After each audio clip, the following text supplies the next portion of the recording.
Okay, Israel. Shalom, shalom, shalom. Hope everybody's doing Tawaf today. Once again, shout out Kawakab and his congregation in Guatemala and the brothers and sisters that he teaches from Cali to Georgia. Hope everybody's doing Tawaf. I'm Yataza in London. Hope you're doing good today also, brother.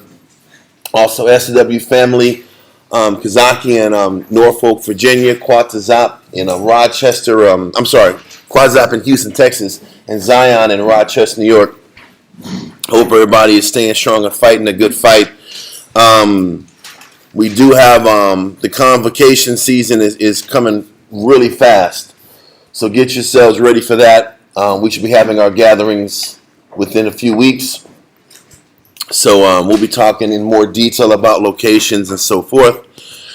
Also, shout out Israel SOT online and the SOT that listens to class and comes through. We appreciate the contributions and the time invested. Yeah. So what we're going into today, the title of the class is How Do We Overcome Our Lying Nature, Part 5. And once again, we're taking our time with this lying nature class. We are near the end, trust me. But we have to continue to identify as much as possible how we lie in ourselves so we can practice recognizing when we're looking at things falsely and when we're operating in a delusional mentality.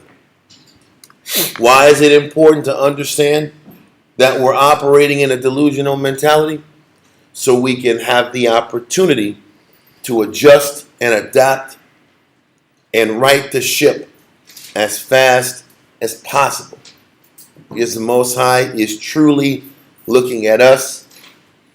If you're paying attention to what's happening in society, truly there's not a lot of time left.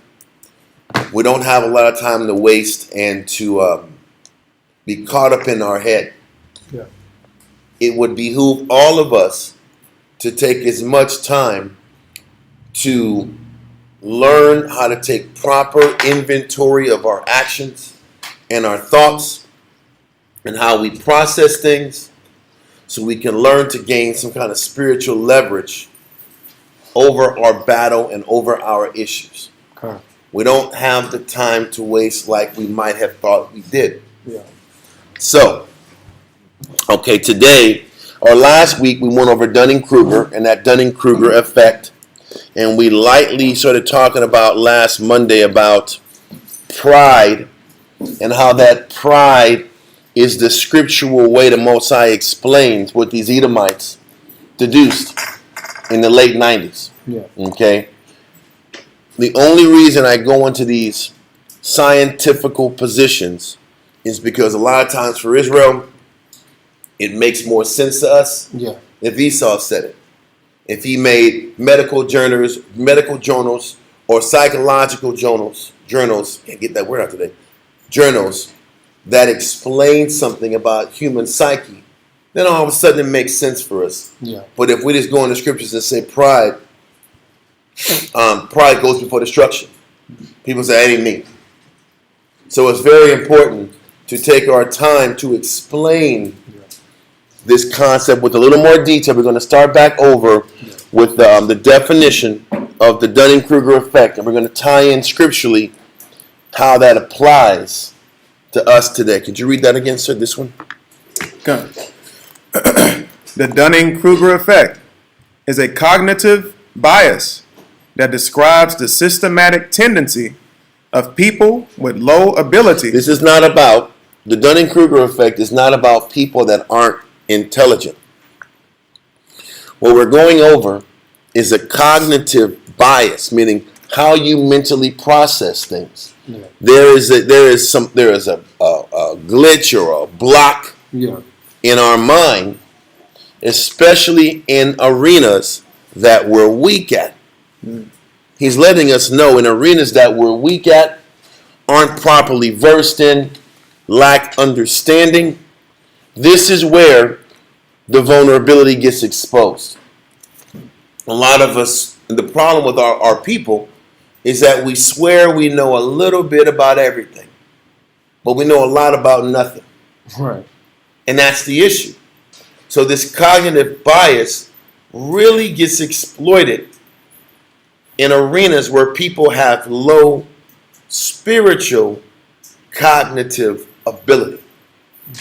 Because everybody in the world in here swears they have street wisdom or experience in the world to see things as they are.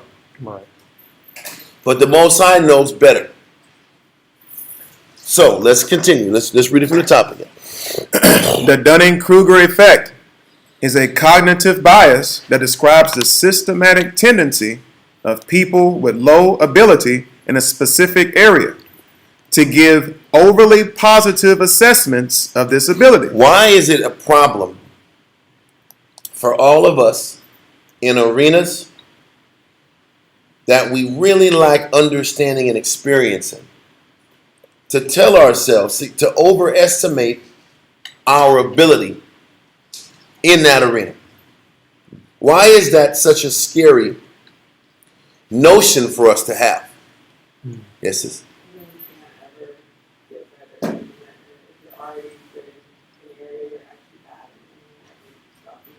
It's almost like in arenas we have no understanding in, as soon as we start to make slight adjustments, we have already plateaued.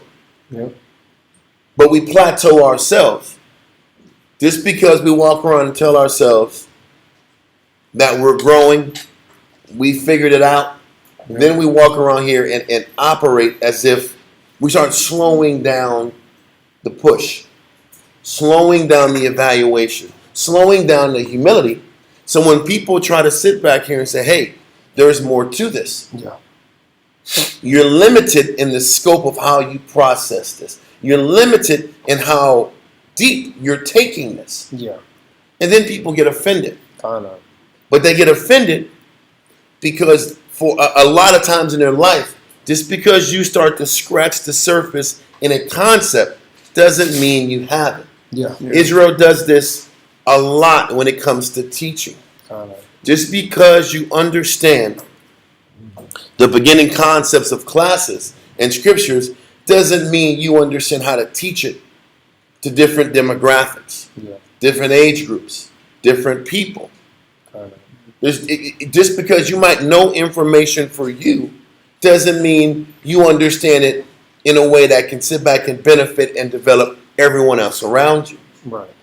When you start to learn how to study for yourself, it's a great start. But there's so many more levels to it.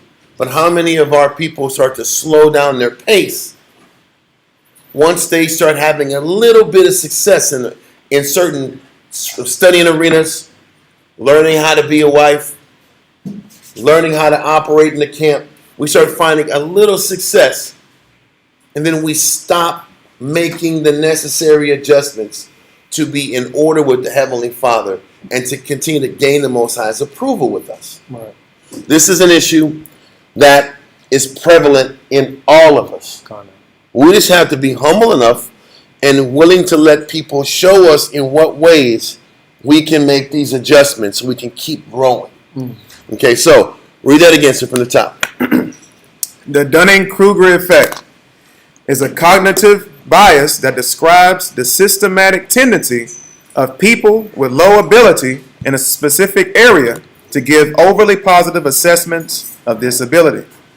The term may also refer to the tendency of high performers to underestimate their skills. And for people who understand what, and even this Dunning-Kruger effect can be interpreted in regards to a lot of us who've never really finished things. Yeah. If you've never really finished things, how do you know the level of effort you're producing is enough to finish what's in front of you? Too many times when we're trying to push people past their limitations, Yeah. they will swear they're doing enough. Kind of. They will swear they're maxing out. Yeah. And that is a perfect element of Dunning-Kruger because they really don't know what it takes, what it looks like to finish anything. Yeah. Most of Israel that we work with, and no offense, we haven't finished a lot of things in our life. Right. A lot of us have failed and slipped with the majority of things we've gone through. So when you're pushing a person to try to get he or she to the next level, half the time they can't understand it. Right. And they think you're messing with them. Yeah. Because they tell themselves they're doing everything they can, Yeah. but they just don't know. Because they don't really understand how much work it takes to accomplish anything. Exactly. So then the person who has accomplished things understands any new endeavor is an uphill battle. Yeah. That's like me sitting back here saying, I would love to learn how to play an instrument. And I would. But you know how much work it's going to take to learn another instrument or to sit back here and take on Espanol? At least 1,000 hours. Well, look, that's the start. Yeah. That is And the uphill battle that it takes to buy into that and to sit back and add that on top of your daily lifestyle and regimen. right. But somebody else might sit back here and cavalierly think you can just wake up and do it. Right. Yeah, my brothers will sit back and say, I can teach, I can do what you do. Well, come on down. You're the new prime contestant on Teach the Bible in front of a bunch of people and see how that works out. It happens all the time this way. Israel has an unduly high opinion of oneself. Isn't that no different than what Dunning-Kruger, the definition is? You have a high opinion of what you've accomplished. You have a high opinion of what you think you can do. Yeah. But the proof doesn't match the pudding. Wow. So, continue. In popular culture, the Dunning-Kruger effect is sometimes misunderstood as claiming that people with low intelligence and understanding are generally overconfident, instead of denoting specific overconfidence of people unskilled at particular areas. This is not about knocking anybody's intelligence level, and I've tried to really drive that. What I've tried to explain is that in arenas that we are unskilled in, we have a tendency of undershooting what it takes to accomplish things. Yeah. If I want to sit back here and I want to be a manager or a leader in whatever industry or field that I see fit, I can tell myself all day that I can lead. But have you ever led? Right. And have you ever done what it took to lead from the front? And have you ever done what it took and let people show you what it takes to lead from the front? Or are you just looking from a distance and saying what you can do? Right. A lot of us look from a distance, think we can do it because we have certain abilities, Yeah. but you really don't know until you get in the situation. Exactly. And what's the point? And am I even saying this to discourage people? No. All I'm saying is people need to learn the level of humility Yes. it takes to get into any arena. Time. Because that's when people lack. People will jump into scenarios, and because people are in a competitive, Yeah. prideful nature, they want to compete with somebody and scrutinize with somebody versus truly learning what it takes and realizing that whatever height you think it is, more than likely multiply that by 15. Yeah. And this is where our pride and our ego gets in the way, and that's what that Dunning-Kruger looks like. Okay, are you done with that? Yeah. Yes. Now let's go to the first verse. It's Ecclesiasticus in the Apocrypha, chapter 19 and verse 4. Page 81. Give me a light. Yeah, go for that. Ecclesiasticus chapter 19, verse 4. He that is hasty to give credit. Now, did it specify he that is hasty to give credit to another person? Or is it he that is hasty to give credit in general? In general. Yeah. Most of us are hasty or too hasty to even give ourselves credit in an arena. Right. And if you're hasty to tell yourself how good you're doing, what you think you can do, how much effort you think you're producing, you're a light-minded individual. If you walk around here telling yourself how on point you are and how dedicated you are and how hard you're working, what people don't realize, you might be working hard relative to how lazy you used to be. Yeah. If you was like Mom Meatloaf guy at the house, and you start working kind of hard today, Ma, Meatloaf. Remember that movie? Yeah. The guy says, Yeah. I don't know what she's doing back there. doing back what is she doing? That's amazing. Like maybe she's cooking a meal and she's busting her tail Yeah. after work. Yeah. But if you were Mom Meatloaf guy and you decide to work 15 hours, you know what? You are busting your tail. Yeah. But is that relative to what it takes to actually accomplish what's necessary to grow at the expectation you have? No. Right. Why am I saying that? Because scripturally it says the person that is hasty to give credit to what you think you are, Right. what you think you've accomplished, how far you think you've pushed, is light-minded. Now give me light-minded, not light-minded, Oh, like money. in the 1828. Come. It's one word. It's there. Come. Like-minded. 1828 Webster's Dictionary. It says unsettled, unsteady. So a lot of people that give too much credit to themselves about how much work they've produced are unsteady Yep.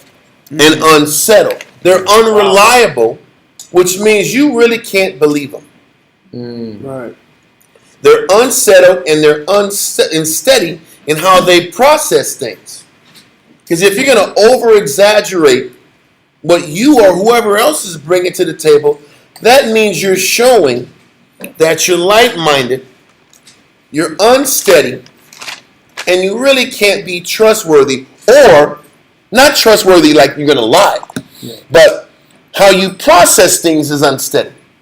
How you process things can't be trusted. Okay, let's get the other word that comes after unsteady. It says volatile, Okay, what's the next one? not considerate. So you really can't, this person really can't consider things properly. There's a disconnect when you're light-minded. So when a person is light-minded, they might sit back here and swear they see things a certain way. You really can't trust it. Yeah. This is why in council, when brothers who say things that don't make no sense and have a history of not making any sense, this is why you're not defended.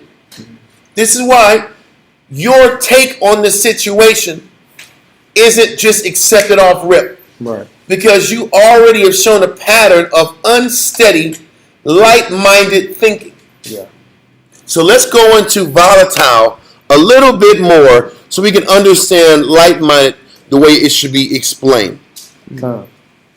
Volatile. Volatile. Yeah, I know. I just want him to pull it out. Which one did you want, sir? Oh, let me see. Live. Just give me the lively. I'm not typing it right. Point number 4. Yeah, okay, go for it. You know, it is number. Hold on a second. It is. Yeah, give me number 4. Okay, come. Volatile. 1828 Webster's Dictionary. Point number 4. It says lively, gay, full of spirit. What does gay mean? There's no care in the world. So the problem is a person who's light-minded really has no depth to how they process things. And the next word explains it. Read on. Full of spirit. Airy. Airy is the word. That volatile mind or that light-minded mind is very airy. Because an airy person will sit back here, see themselves do X, Y, Z, and they're overconfidently assessing their capabilities. Yeah. And most of the time, people that overconfidently express their capabilities don't even begin to figure things out until they start getting driving tickets, phone calls from clients saying this guy is driving crazy. Who's this person driving? Same person that swears they're great drivers are getting phone calls calling them about being bad drivers. There's some Dunning-Kruger there. Because the brothers that I've seen that drive well don't get people calling on them. Right. Is that a lie? That's not a lie. Not a lot. Whether it's that or it's people's perception about how hard they work. People's perception about how good of a listener they are. All these things are light-minded ways that they process themselves but really in their understanding they're very airy. So let's get to airy so we can understand what airy looks like. So we're going to all these different words. We're doing this word play, but airy is the word that I'm really trying to extract that connects with light-minded. Point number 5. It is no. It is number 5, yes. Yeah, okay. So this airy-minded person Yeah. who was light-minded because of what? Because of their willingness. It was 19:4. They were hasty to give credit to themselves. Read on. Airy. Point number 5. Without reality. They don't stay in reality, which means they're liars. Wow. Which ties you back to the entire point of all these classes we've been going into. Because a lot of us, we're liars and we don't even know it. This is what Dunning-Kruger is. We've been going over classes about liars that are blatant. Now we're explaining liars that they don't even think they're lying, but they're lying because they just don't have the capability to even see how off they are, and they don't have the wherewithal to measure how disconnected they are. Right. And this is why men have to be, and women have to be, humble. Because each and every one of us have spiritual blind spots that if it was up to you, you couldn't figure it out on your own. Exactly. And how about the Most High puts that in you so you can learn to depend on the body of Christ. Because if you don't learn to depend on the body of Christ, these things that you're light-minded in, these judgments that you think you know and you really don't know, are the reasons why you don't have the things you think you deserve in life.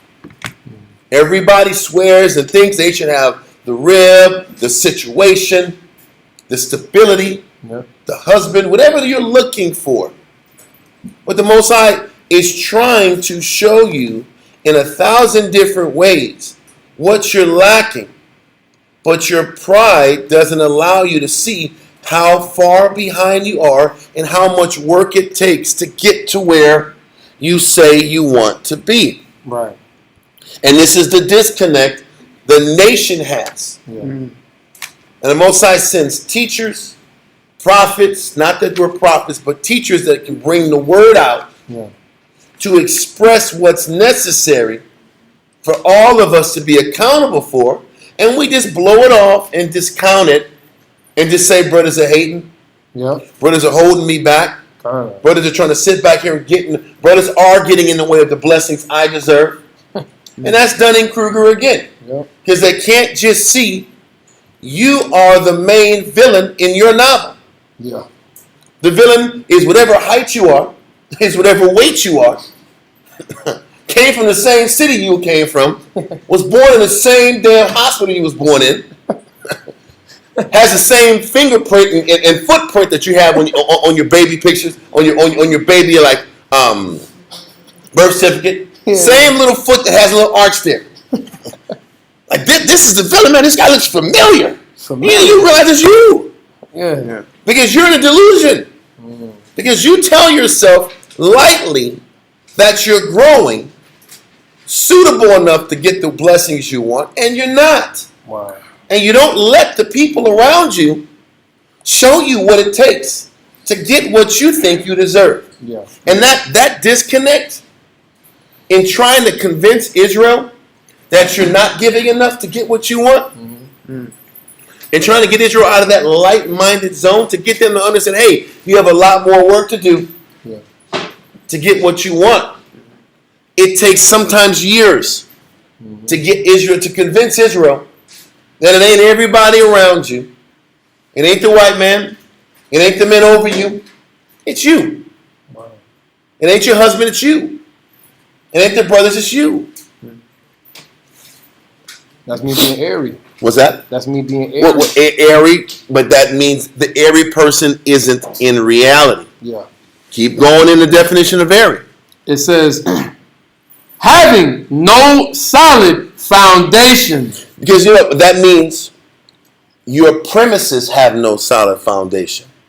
Your doctrine has no solid foundation.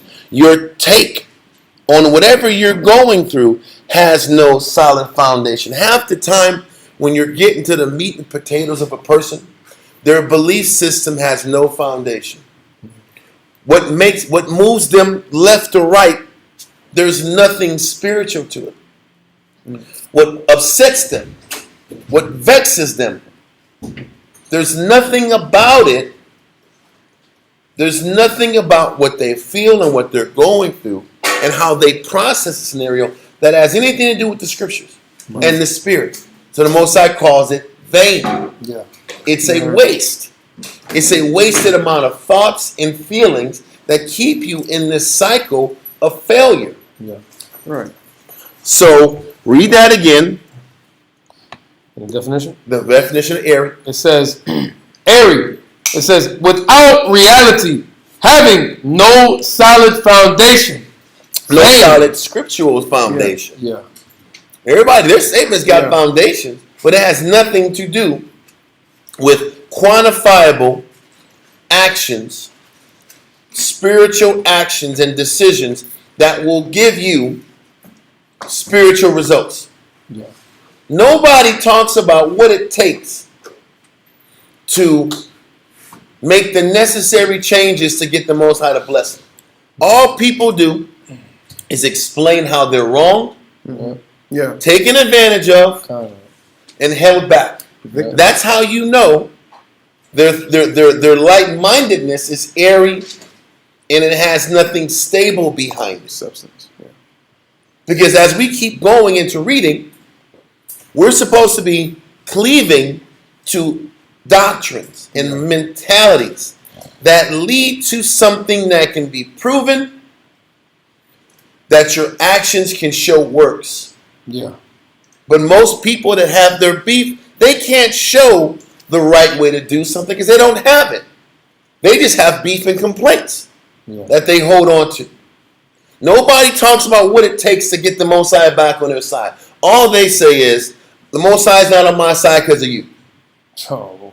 And that those are unfounded, carnal, and immature, light-minded thoughts. Kind of. So, let's continue with Eric.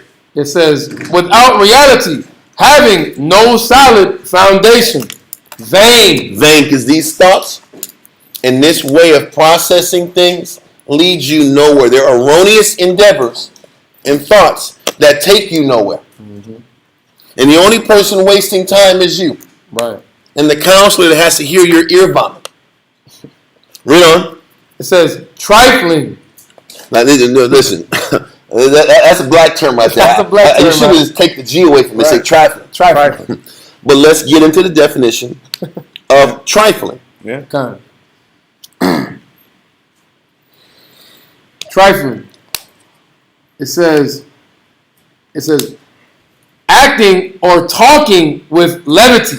Mm-hmm. It says, or without seriousness or being in earnest. Listen, so when a person is airy, they're trifling.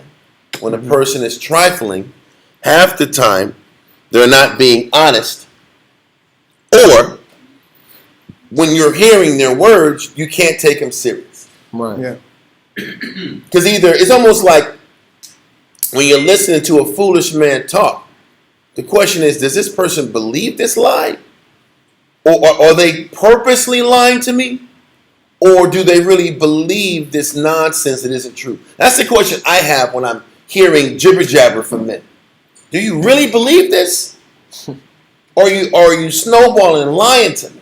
Yeah. And if you really believe this, you really are showing with your words that you're not to be taken serious. And if men can see that, how do you think the Most High is looking at you? Yeah. And if you have that much of a blind spot to how you process things, how do you even figure you'll have a chance for the Most High to listen and receive your efforts and your works and bless it? It ain't going to happen. Nope. So you see how if we don't get out of this airy, light-minded, foolish way of looking at things, we won't have even a shot to get close to the Father and please Him. Exactly. So now we're just wasting time year after year after year, because more times than not, we choose the delusion, we convince ourselves, and we tell ourselves we're right. Yeah. When your conscious and everybody around you knows you're wrong. Yeah. And you can listen to verses all day long. Yeah. But what is it going to take you to realize that I need help? And how I look at things is wrong. How I process things, at the very least, isn't good enough. Right. Yeah. How you factor things in and process things spiritual just isn't good enough. Yeah. Is it completely wrong? No. But it's not good enough Yeah. to get what everybody thinks they deserve. Kind of. There's a lot of Israelites that are in these doors that swear they are maxing themselves out and they're being held back. But the only person and scenario that's holding them back is their own light-minded, delusional ways of processing things. Right. And until they realize that, they will continue to rot away, spinning their wheels, until they either leave or they humbly ask for help. Right. And this is the reason behind teaching. This is the foolishness behind teaching. That you keep saying the same things over and over again in hopes that one day the light bulb clicks. Yeah. Yeah. So, let us go back to Ecclesiasticus 19 and 4 real quick. Gotcha. 19 and 4. Oh. Yep. Ecclesiasticus. Come, chapter 19 and verse 4. Come.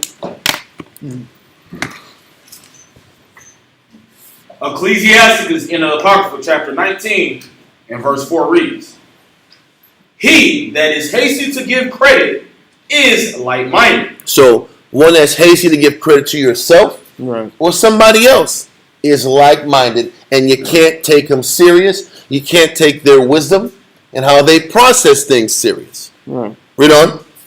And he that sinneth shall offend against his own soul. And he that sinneth shall offend against his own soul. So the Right. truth is, when we have Right. those like-minded ways of crediting ourselves, who are we sinning against? Your own son. No. Your own spirit. Yeah.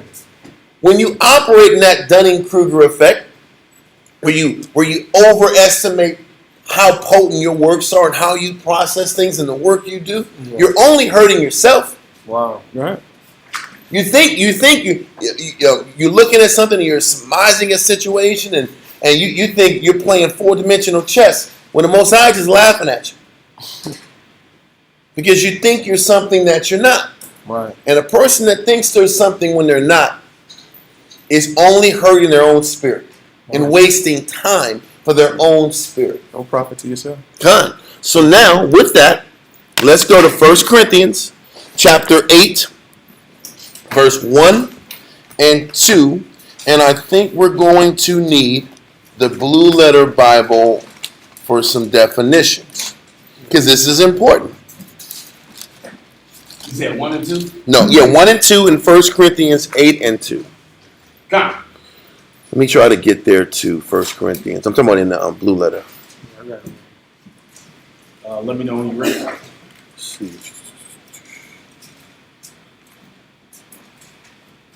Yeah, let's do it. 1 Corinthians chapter 8 and verse 1 reads, Moreover, brethren, we do you to wit of the grace of Yahweh Shai. 1 Corinthians 8 and 1. Okay, so.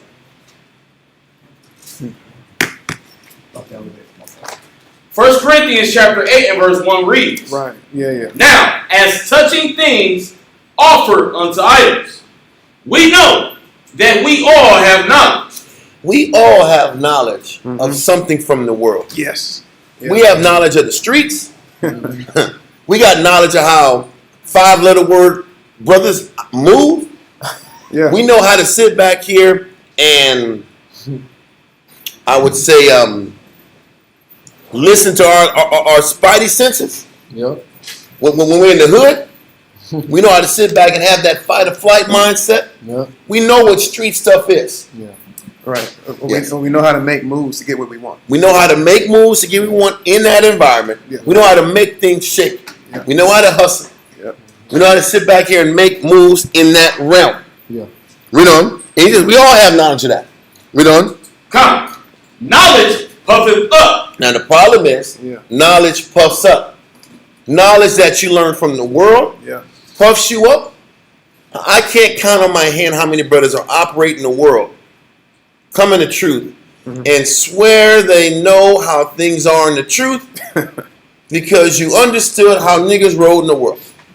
I can't count on my hands how many people swear they're the wisest because they work jobs in the world. Yeah. Work jobs in the world, understood the streets. I literally used to counsel a brother, and I would pour my heart out about the spirit. And we'd have talks in the mall. And the brother's response, his response to me was like a Rick Ross song. Wow. Everything was like, so what you saying is, if I'm flipping this, like, no, I'm not saying about flipping drugs. Nothing. This is not about moving yayo. Stay on all right? Focus.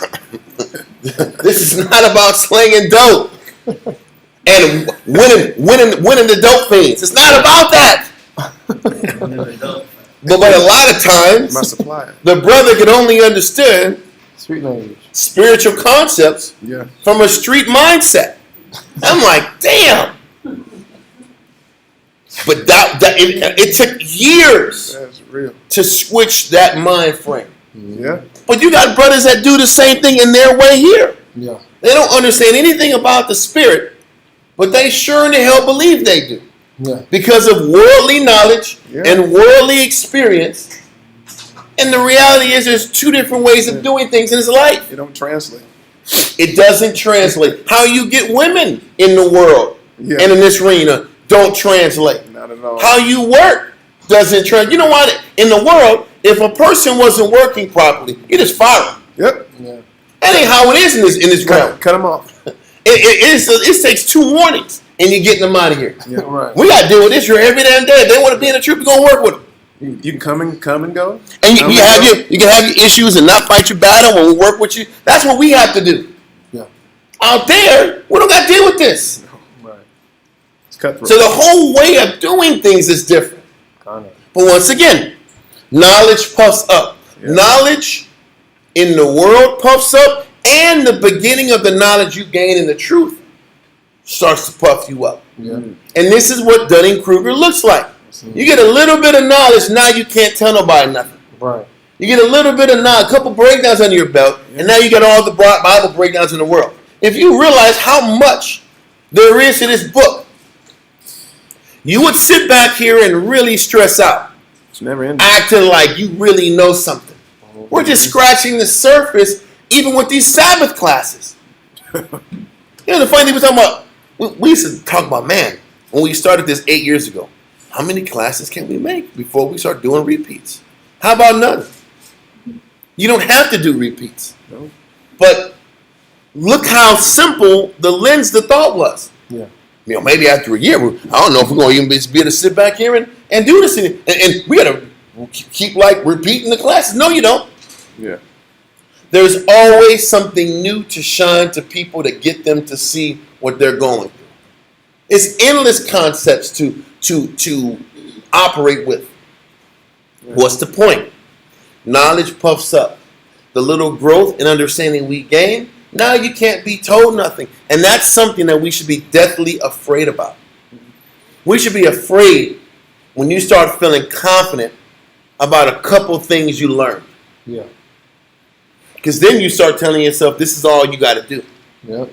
And now you put yourself in a bad space. Mm-hmm.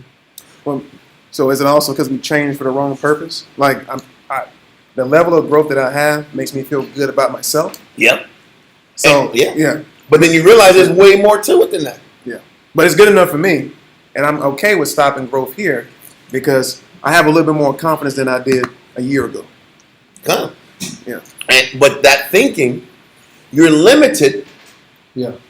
in how far the Lord can use you. So what does the Most High do? You think you're good.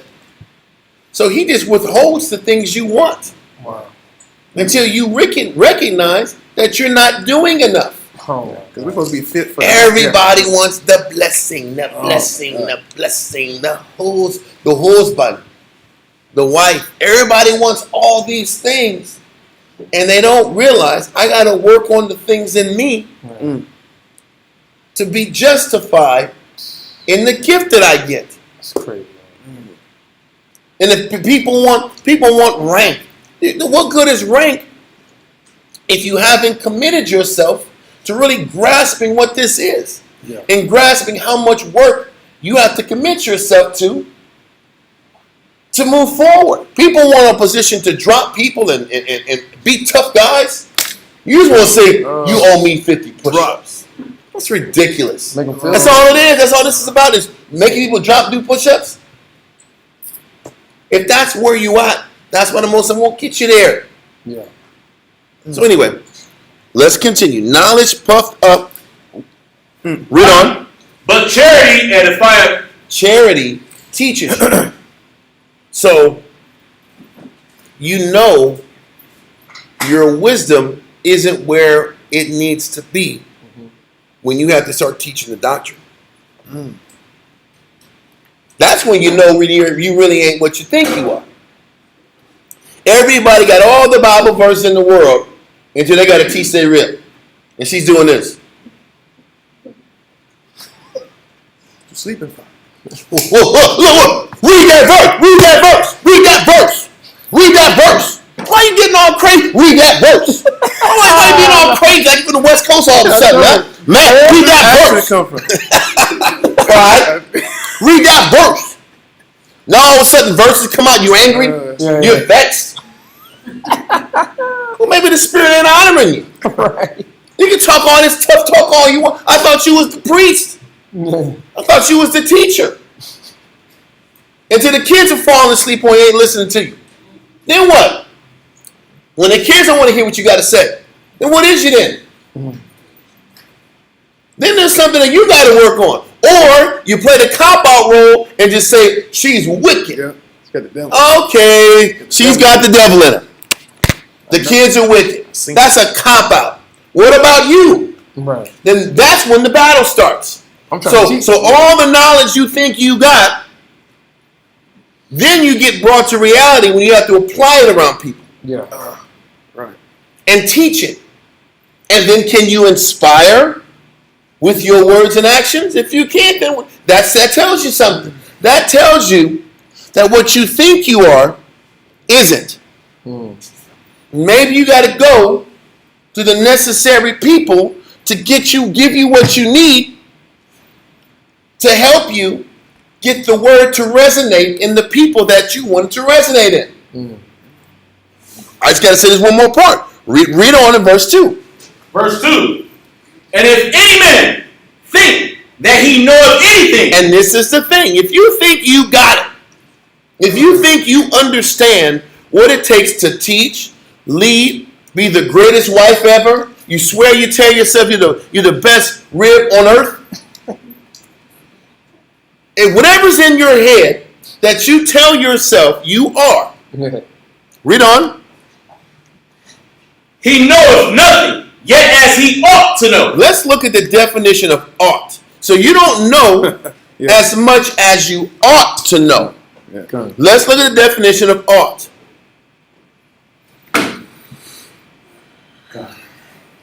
Oh, Let's go to the Bible. 1828 Webster Come Dictionary. on, Kariah. I mean, the low signal on my. I saw it. It's hating on me, man. I'm seeing it.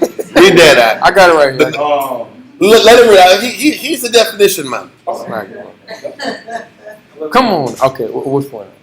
It is necessary. Okay. D. Okay, kind of. Ought in the Blue Letter Bible, point number D. It says a necessity. Oh no, it is necessary. Okay, kind of. It says it is necessary. There is need of. It behooves. Is right and proper. So he says, if any man thinketh he knoweth anything, he knoweth nothing yet, as is necessary for him to know. But how many people sit back here and can understand that? But whatever the hell you think you don't know enough for what's necessary for your spirit to grow. Yeah. So everybody here is a damn liar. But they walk around here swearing they know all this information and they don't know nothing. Yeah. Because the second you tell yourself you know something, you're out of pocket. Kind of. Read the verse again. Verse 2. Come. And that's the very definition of pride. Yeah. The second how do you know a person swears they know something? When they start scrutinizing. When they start scrutinizing, it's because they think they know something. Read that again. Come. 1 Corinthians chapter 8 and verse 2 reads, and if any man think that he knoweth anything, he knoweth nothing yet, as he ought to know. He says a person that sits back here and scrutinizing and swears he knows something, because a person swears they know something if they think they have an opinion about something. Yeah. And if you think you have an opinion about something, you really don't know as much as you should know, as much as you ought to know. What does that mean? Instead of scrutinizing, maybe you ought to take some more notes and listen more and ask more questions. So because the second you tell yourself you got it, you already got pride. Because you've already told yourself you got it and you're incapable of being placable, meaning adaptable, adjustable. Because you swear you got it. Does that make sense? Kind of. But you know what the problem is? The knowledge puffs up. You know a little bit about a couple little low-level things, and you think you know the spirit enough to question, scrutinize, check, read between the lines, look between the tea leaves, but you really don't know nothing. As much as you're supposed to know, and as much as you're going to be judged for to know. So while you're scrutinizing what other people aren't doing, it would behoove us to focus more on the things I have to change so that I will be justified in the eyes of the Most High. Oh, my.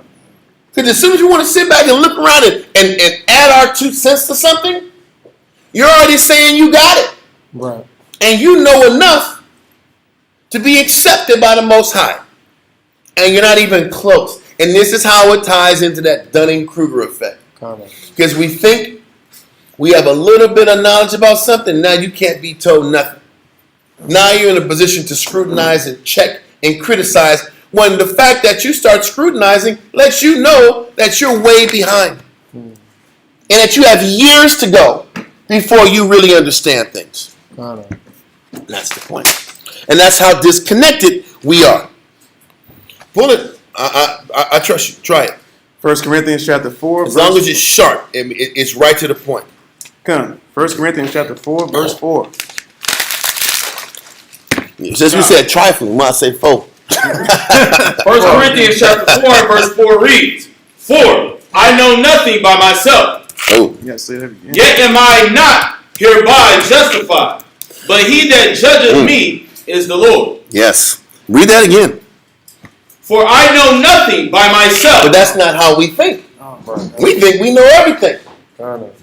And the funny thing is, whatever you've learned, who was it by? The grace of the Lord. If the Most High had enough love to give you the little that you got, maybe you have to put more work in to earn the additional understanding. See, it's an entirely different way of looking at things. Right. This is why so many people that have knowledge in the world think they're up on things, but they're literally children in the spirit in this realm. Yeah. They're babies. Because they don't know how the spirit moves. But they swear they do. Let that go. You have something else you want to say? No. Okay. So, Ecclesiasticus 43 and 30. We've gone over this verse 1,000 times, but let's do it again. Ecclesiasticus 43 and 30.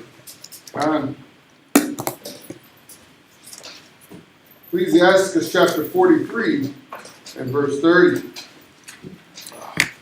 When ye glorify the Lord, exalt him as much as ye can. So, we should sit back here when it comes to every day we wake up. We should be challenging ourselves to be the best husband, best wife, best brother, best sister, best employee, best subordinate employee Yeah. you can be. And that's how we glorify the Most High. We glorify the Most High through our obedience Right.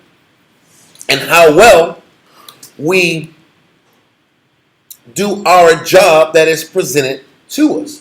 Even for us that work in the world.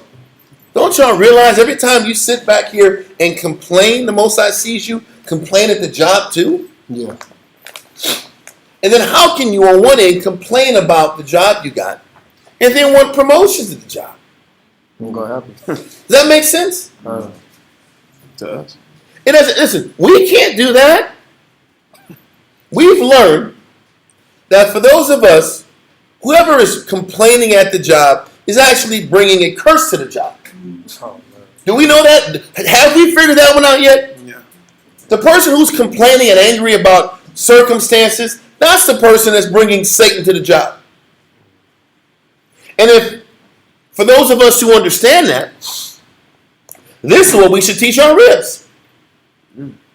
So the Most High has taught us the correct mindset to go into our job for the Most High. And we're supposed to teach our ribs that we're supposed to take the same approach to the job we have in the world. Yeah. Didn't the Most High sit back here and allow that boss over you It did. in that circumstance? So why are you complaining about the boss you got? Yeah. Because the Most High got that boss over you to bring out something about you, to check you about you. Kind of. But the funny thing is, if you complain at the job about your boss in Israel, how you going to teach your rib that lesson? You can't. Can't do it. So this is the understanding. How can you, give me 1 second. How can we teach anybody the lessons we're supposed to teach them if we can't stay in order in our battle? Right. Because isn't the Most High in control, even at the worldly job? Isn't the Most High in control of the king and how the king looks at you? Yeah. Proverbs 20. So 21:1. If that's the case, then the king won't affect you if you're on point. Right. It's the same thing with us. Kind of. Anyway, let's continue. God, Ecclesiastes 43 and 30. Ecclesiastes chapter 43, verse 30 at the top again. When ye glorify the Lord, exalt him as much as ye can, for even yet will he far exceed. So if the Most High is going to exceed your efforts to please him, that also means you're going to fall short of your efforts to please him. Right or wrong? So Yes, if his yes. of what he deserves is going to exceed what you can bring to the table, that means what you're bringing to the table really ain't that good. Huh? And if you can understand that your effort isn't as good as you think it is, because your best effort isn't enough to exceed what the Most High deserves from you. Everything that you read in these scriptures are put together to destroy your pride. Yes. Yeah. Because we walk around here and really think we deserve an opinion. Because half the issues have nothing to do with laws being broken. Right. It's about what I think I should have to go through and what I don't think I should have to go through. And this is where that Dunning-Kruger effect kicks in. Just because you feel strongly about something, don't make it so. And that's the vanity. The vanity is the thought that what I feel detached of the scriptures really matters. Because it doesn't. Right. And if I can understand it, and I can understand, hey, me on my best day, my righteousness is like filthy rags. Yes. If my righteousness is filthy rags, then I'm lucky if the Most High looks at my efforts and winks at it. If we had that mindset, we'd always be in the spirit of I can do more. Mm-hmm. And I have more things I can work on myself, instead of pointing the finger outward about what others aren't doing. Yeah. But we don't think that way because we have low-level, base spiritual IQ. And how many of us can admit that? We're literally infants in how we spiritually process things, but swear we're wise as owls. Right. And that's why the Most High don't give that archetype what it wants. Okay, let that go. We're going to go back into this Dunning-Kruger effect, and we're going to jump in some verses with it. Give me that part if you can. This one, Yeah, the dual burden. yeah. Let's do burden. The dual burden. The dual burden.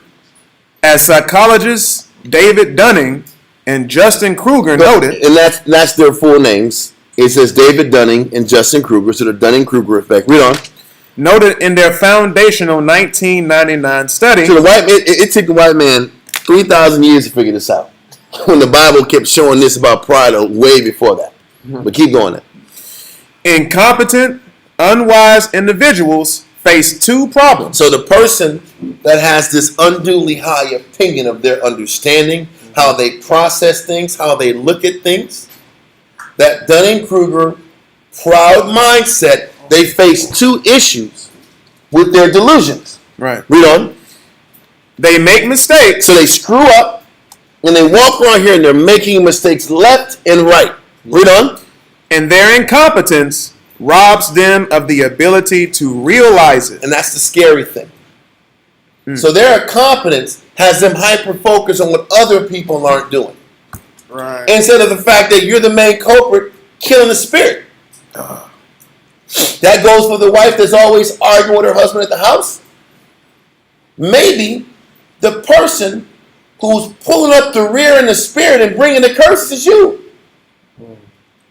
Is anybody thinking about that? Nope. Like, it's him.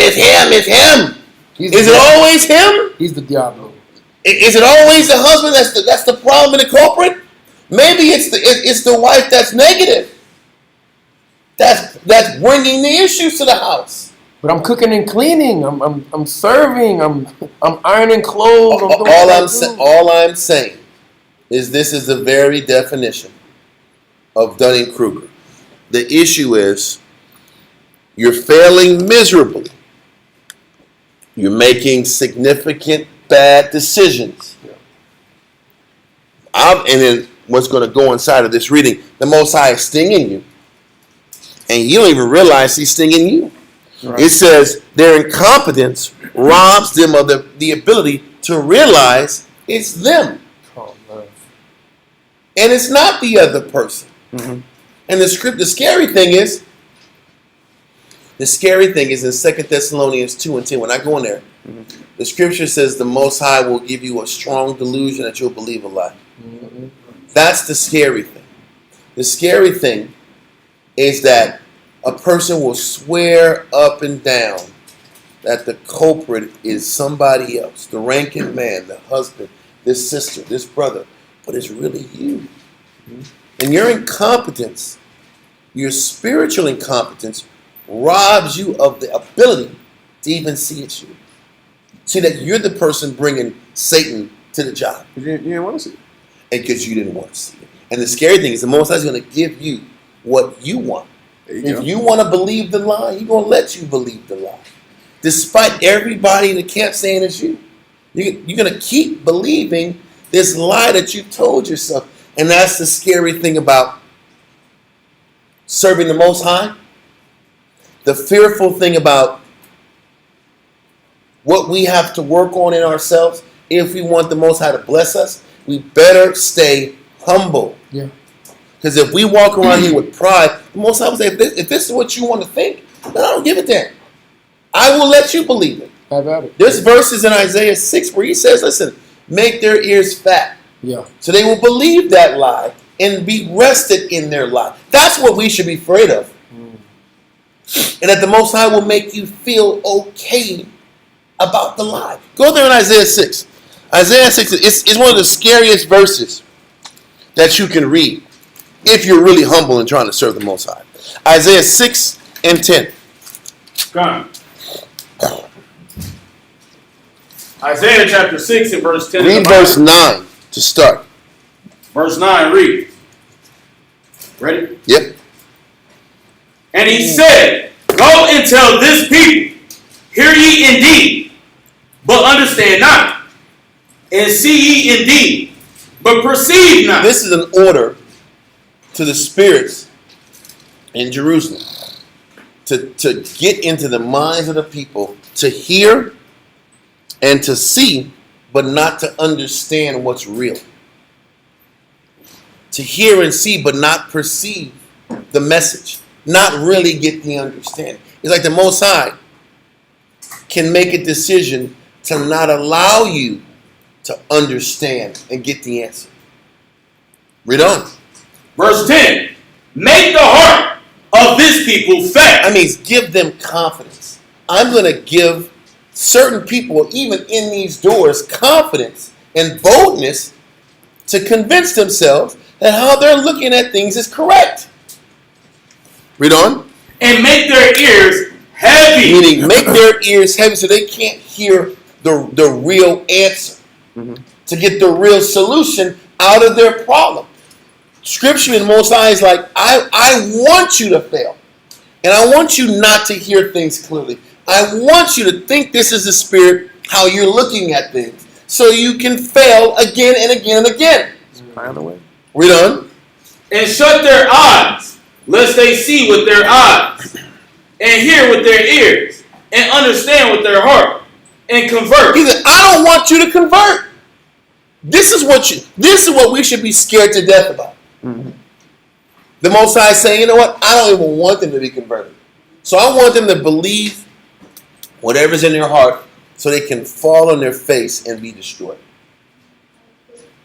That is what we should be scared of more than anything. Because the Most High, I'm going to say this, the Most High loved each and every one of you enough to hear this word and to see it. Do you think that was you? You think you were just so wise and so badass that you saw the wisdom and you were just the wisest MF in the room and you just had this wisdom? No, the Most High said, I want each and every one of you to see this word and believe it. And then because the Most High tapped you on the shoulder and said, I want you to learn it. And then you operate like this. He's like, well, if the Most High is the one who brought you here, where in any of this process was it about you? Where in any of this process it was about your wisdom? You think he brought you in here because you were just the wisest cat in the world? You had all the ability in the world? Not at all. He chose you because he chose you. And you better be happy that he chose you and fight to prove him right every day. Because he don't have to choose you and he don't have to keep you here. Right. And that's the mindset that each and every one of us, if we're smart, we'd hold on to.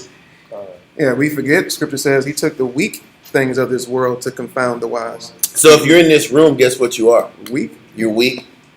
And he just chose you, even though he chose you despite your weakness, despite your fallibility, and that's his love. Yeah. And then we sit back here, weak as hell, thinking that we're something that we're not realizing we're light years behind in understanding. When we have pride, that's what the Most High hates.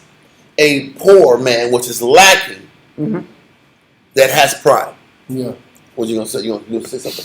Well, no. You got a hand up too. Well, yeah. I mean, when we don't want to, when it says you took, that means in a position that we were in the world. If you took the weak things of this world to confound the wise, that means you were so behind that everyone will have no choice but to glorify the Most High's name when they see the change in you. Because it couldn't have been you. Yeah. Because we know how you were. And if you did change and you have something that's a quality, then that means it only came from the God you serve. That's the point. Everything we have came from him. Yeah. Your talents and your abilities and everything that makes you you is his. It ain't you. Nothing about what's got you here was you. Right. And why can't we're going to go into this on Sabbath about we should be appreciative that we're here. Yeah. And we have to fight every day to show the Most High we are worthy of being called. Right. But what do? We want to criticize, want to psychoanalyze everything, want to see the worst in things, and don't think that that mindset will get you out of here quicker than you think. And that's the truth. So read on. Read chapter 6, verse 10. He says the Most High wants the certain Israelites that aren't appreciative of the opportunities they have. He says, I want these guys to not be able to hear, not be able to understand with their heart. It says, and understand with their heart. Read on. And convert and be healed. I don't want them to be healed. There comes a point when we show so much pride and a lack of appreciation. I don't want this guy to figure it out. And that's what should scare the hell out of us. Should. Why we should fight every day. So the Most High doesn't sit back and say, man, I want them to act like he don't see it.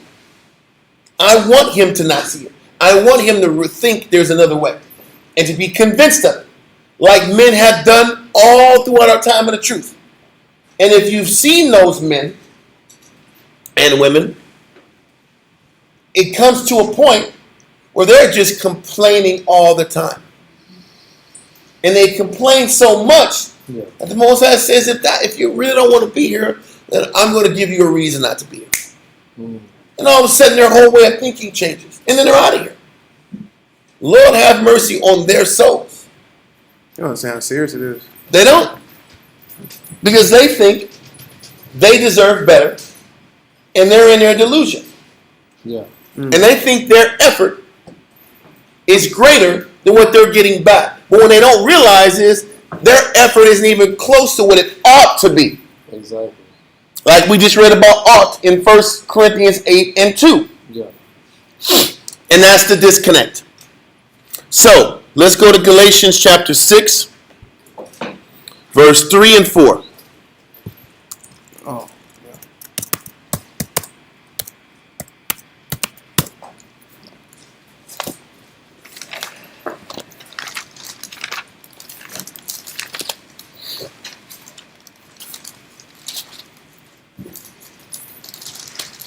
Galatians 3 and 4. No, Galatians 6, verse 3 and 4, sir. Galatians 6, starting verse 3. For if a man think himself to be something, when he is nothing, he deceiveth And that's himself. the point. When a person is doing all this scrutinizing and complaining, they're also saying, I have a better way of doing it. And I can do it better. And I can carry myself in a way that the Most High will honor it better than you. But that person that's in that critical mindset truly is nothing. Because if they were ready, the Most High would have them there. That's what people don't realize. If the Most High brought you here, He would have you. He has you where you're supposed to be. He put you here at the time you were supposed to be here, under the people you were supposed to be under, subject to the circumstances you're supposed to be subject to. So while we're sitting back here, hyper scrutinizing the will of the Most High, because that's what we're doing. We're scrutinizing the will of the Father. yeah. And while we're doing that, we are deceiving ourselves, thinking that our take on our position in this work should be different, when it shouldn't. Yes, sir. You know, this is just a simple point. The scripture is saying that there are those in the world who think themselves to be something when they're actually nothing. Done. But you're convinced you are something. Yes, that's the It's problem. in the Bible because there are many people out there. That are Okay. convinced there's something, their works are on a level that, listen, if I think I'm something when I'm nothing, that means I'm vocalizing this issue. That means I really Yes. feel that what I'm doing is superior to the position I'm being put at.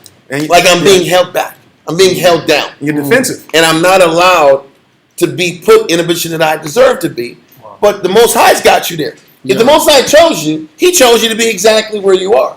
Then why are you kicking against the what? Pricks. The pricks. Because that's what we're doing. Right. You are exactly where you're supposed to be, under the people you're supposed to be under. And until you accept that, your understanding isn't where it ought to be. But we're defensive. And you're not going to get the lesson Yeah. that you ought to get. Because your pride and your unduly high opinion of what you think you should go through is over the roof. You going to say something? I'm just saying, this scripture should make you question yourself. That's the hope. Am I this person?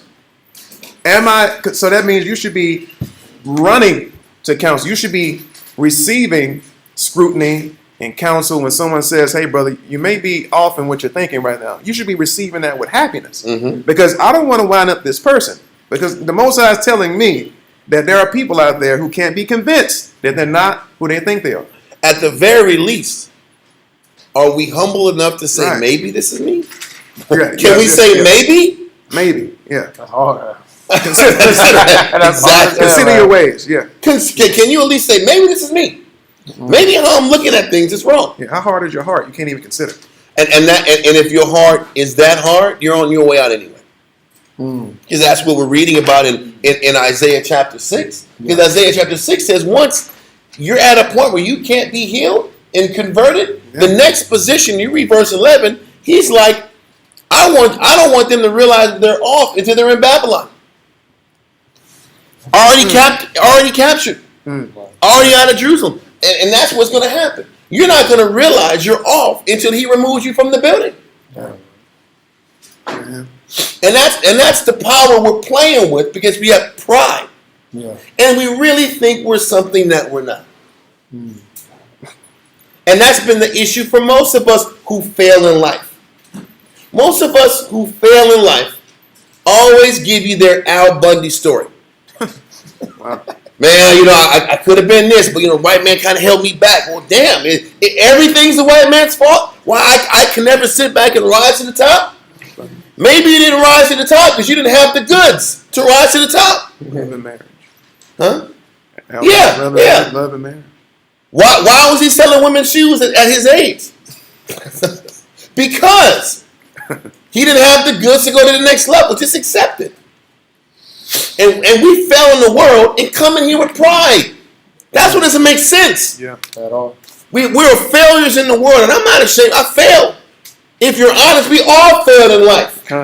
Yes. And if we failed in life, can we eat that and then come in the truth and truly learn? Succeed. We come in here and act like we were at the tippity top of society, and we're just doing this for the brothers. We doing a little we do it for the men. Yeah, I'm gonna help y'all brothers out. I know y'all need it. What? I got you. No, you're right here in the thick because this is who you are too. Yeah.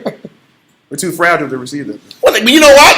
Well, I don't even want to play that fragile. That means pride. Yeah. Yeah, what's the correct fragile terminology? What, my self-confidence? Yeah, my self-confidence, it's going to get damaged. Well, it needs to get shattered. Maybe if it's shattered, you can pick up the pieces with some with some glue. What kind of stickum works for that? Super glue. Some Gorilla Glue. I was gonna say Gorilla Glue. Get some Gorilla Glue, put it back together, and come back to class and eat it. For your salvation's sake. It ain't about me. Yeah. Do you think the Most High isn't humbling everybody? God, But the only problem is some people don't think they're getting humble, and some people do. That's the difference. Some people are walking around Dunning-Kruger, not thinking nothing's wrong at all. I'm just getting hated on. you gonna die with your pride? Yes. You gonna die Yes. with your pride? Yes. Con. See. Give me some more ways of saying yes. Claro. In different claro. Whatever words you want to say. Yeah. Yeah. What language is That's that? German. Yeah. They just say yeah. Yeah. Yeah. They all yeah. Yeah. Is it like that? Yeah. What is this? It's That's the exactly like- point. Exactly like that. Yeah. Yeah. That's Now, that's it. German. Yeah. That's German. Anyway, that's the point. Yes. Multi-language. Trying, man. Trying. Anyway, I've I've always wanted to go and just hear them talking. How they talk is hilarious. Yeah. Anyway, let's read Galatians 6:3 again. God, Galatians 6:3. For if a man think himself to be something, when he is nothing, he deceiveth But himself. look at how the Most High creates a checks and balances to prove you're lying to yourself and you're in a delusion. Read on. Verse 4. But let every man prove his own work. This is important. Yeah. So many people have strong opinions with no proof that their opinions stick. Yeah. Everybody has these theories and these ideas of what things should be, but nothing concrete to show for these ridiculous isms that people got. Prove, definition of prove, means what? To test, examine, prove, scrutinize, to see whether a thing is genuine or not. Right. Nobody sits back here and allows people to scrutinize the legitimacy of their isms. Oh man. Because if a person is strong, listen, the Most High is like, okay, if your theory makes so much sense, Yeah. why isn't it working for you? Yeah. In this realm.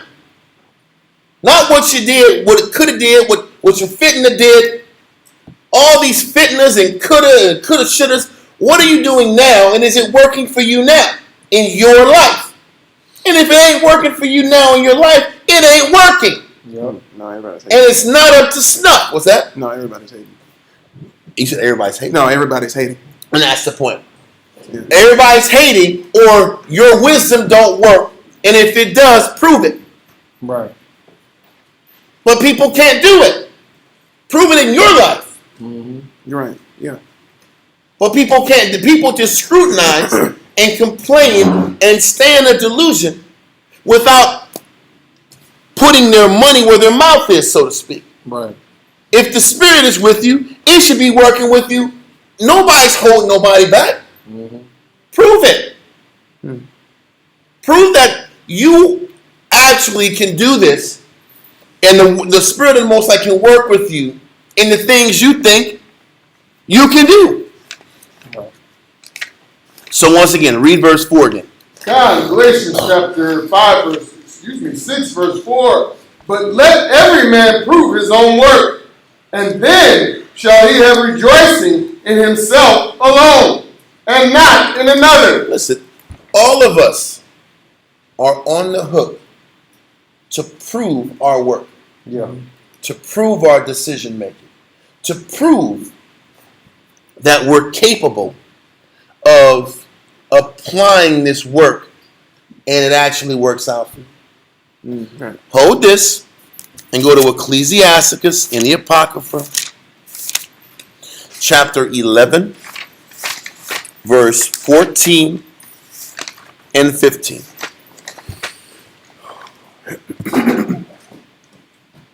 Ecclesiasticus chapter 11 and verse 14 reads. Hold on one second. Gotta just type this up. Read that. Ecclesiasticus chapter 11 and verse 14 reads. Prosperity and adversity, life and death, poverty and riches come of the Lord. Does it come from a war? Come of the Lord. Does it come from a war's policies? Come of the Lord. So listen, whatever you got in your life, Shaquoyam, resources, happiness, stability, rib, no rib, husband, no husband, who does that come from? The Lord. The Lord. The Most High is the one who is in control of giving whatever your blessings are. He is in control of your circumstances. It ain't me. It ain't nobody else but him. And this is what we can't forget. Right. Yeah. He is in control of whatever we have.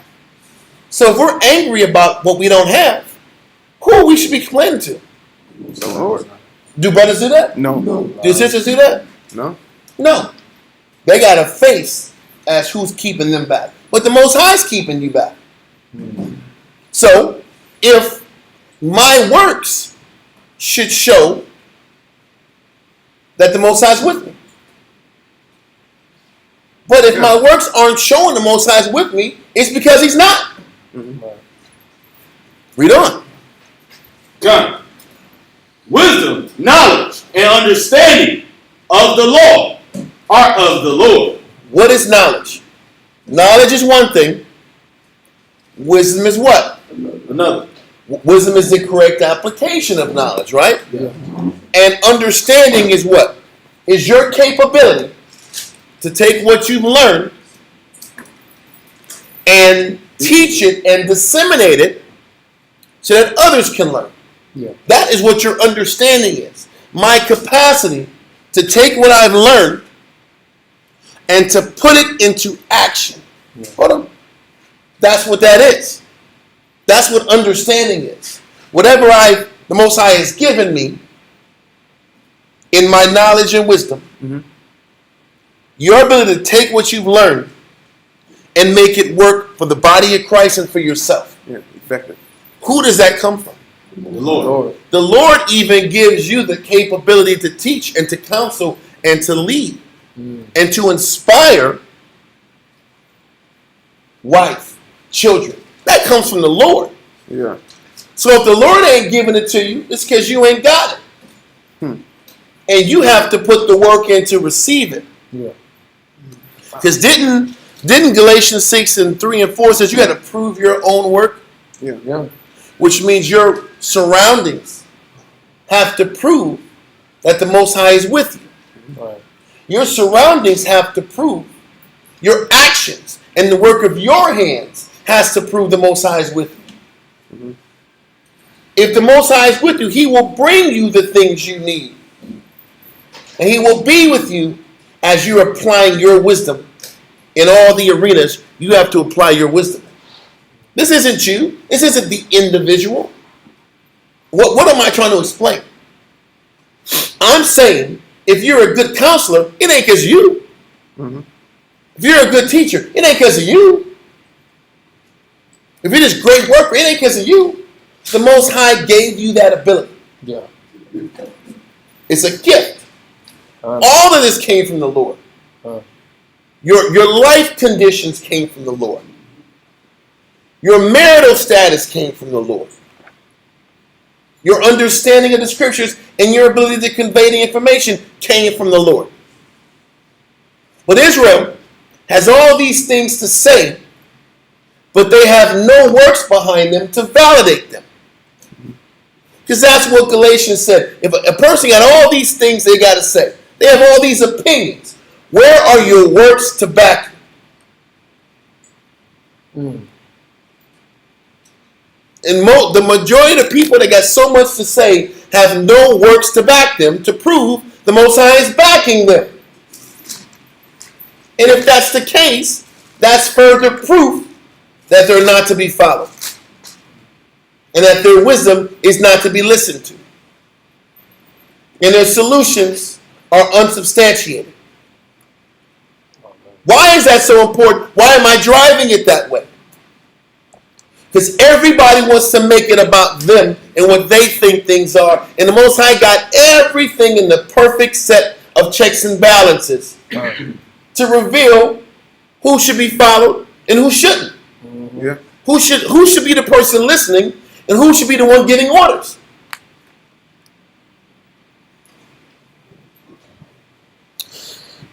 Okay. Go back to Galatians 6, verse 4. 3 and 4. Galatians chapter 6, verse 3. For if a man think himself to be something, when he is nothing, he deceiveth himself. And that's the thing. A lot of times we think we're something when we're nothing. And the only person we're lying to is us. Yeah. Because the Most High has got you exactly where you are based off the works of your hands. Read on. Verse 4. But let every man prove his own work. How do you prove your own work? By dealing with the resources the Most High gives you and thrive off of it. If you're not thriving, it's because you're lacking. Yeah. And if you're lacking, scripturally says you had to go back to the exchangers to get retaught. Didn't we read that earlier about going to the exchangers to double your talents? Because obviously you don't have the talents necessary to accomplish what you say you should get. But I'm not humble enough to do that. And I'm not humble enough to even realize that my surroundings show me that I'm poor in understanding. Yeah.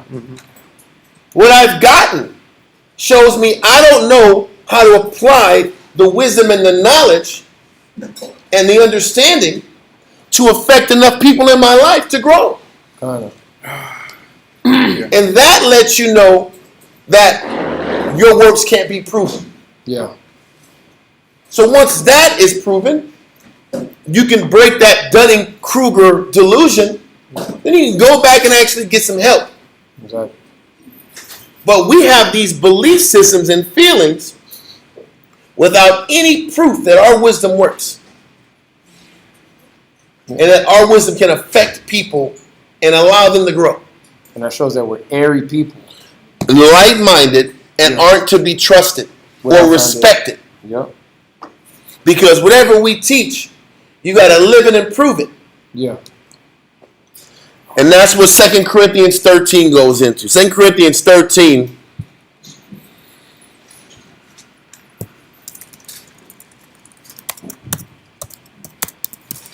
Second Corinthians 13, verse 5 through 6. Yep.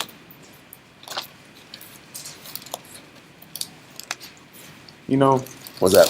sometimes it's hard to convince a man. Sometimes it's hard to convince a man that what he has is nothing. Yep.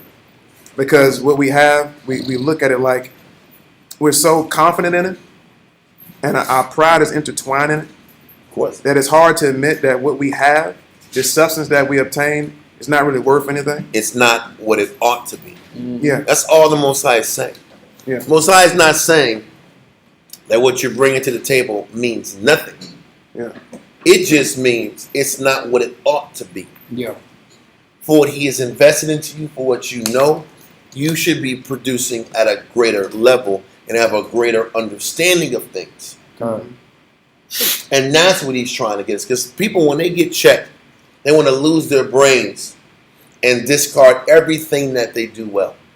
Yeah, When the Most High is not trying to sit back and do that, he's trying to say, can you sit back here and walk and chew bubblegum at the same damn time? Can you understand what works for you and still be humble to add more elements to you that need to be added? And that's the truth. Let's go to 2 Corinthians 13, verse 5 and 6.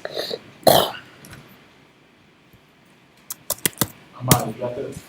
This is good. I can get this too. Just go. 2 Corinthians 13 You and got- 5. Yeah, 13 and 5. I'll get it.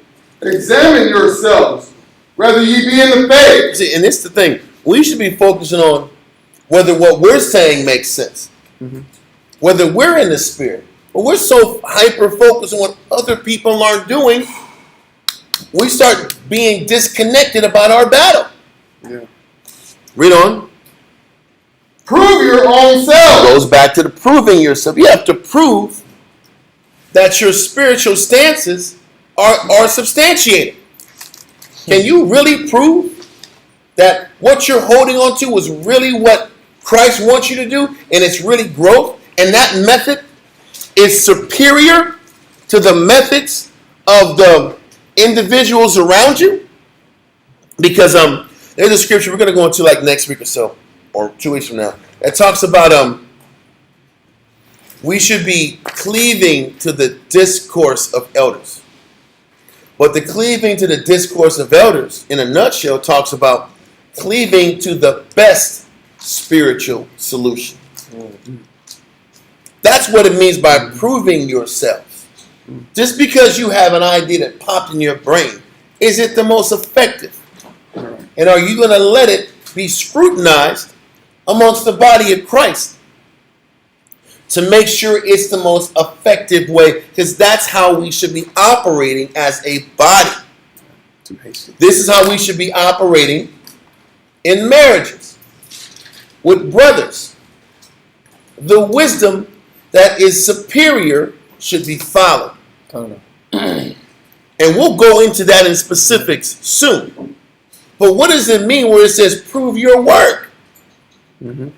Just because it might work for you on a lower level doesn't mean it's the best way to go about things.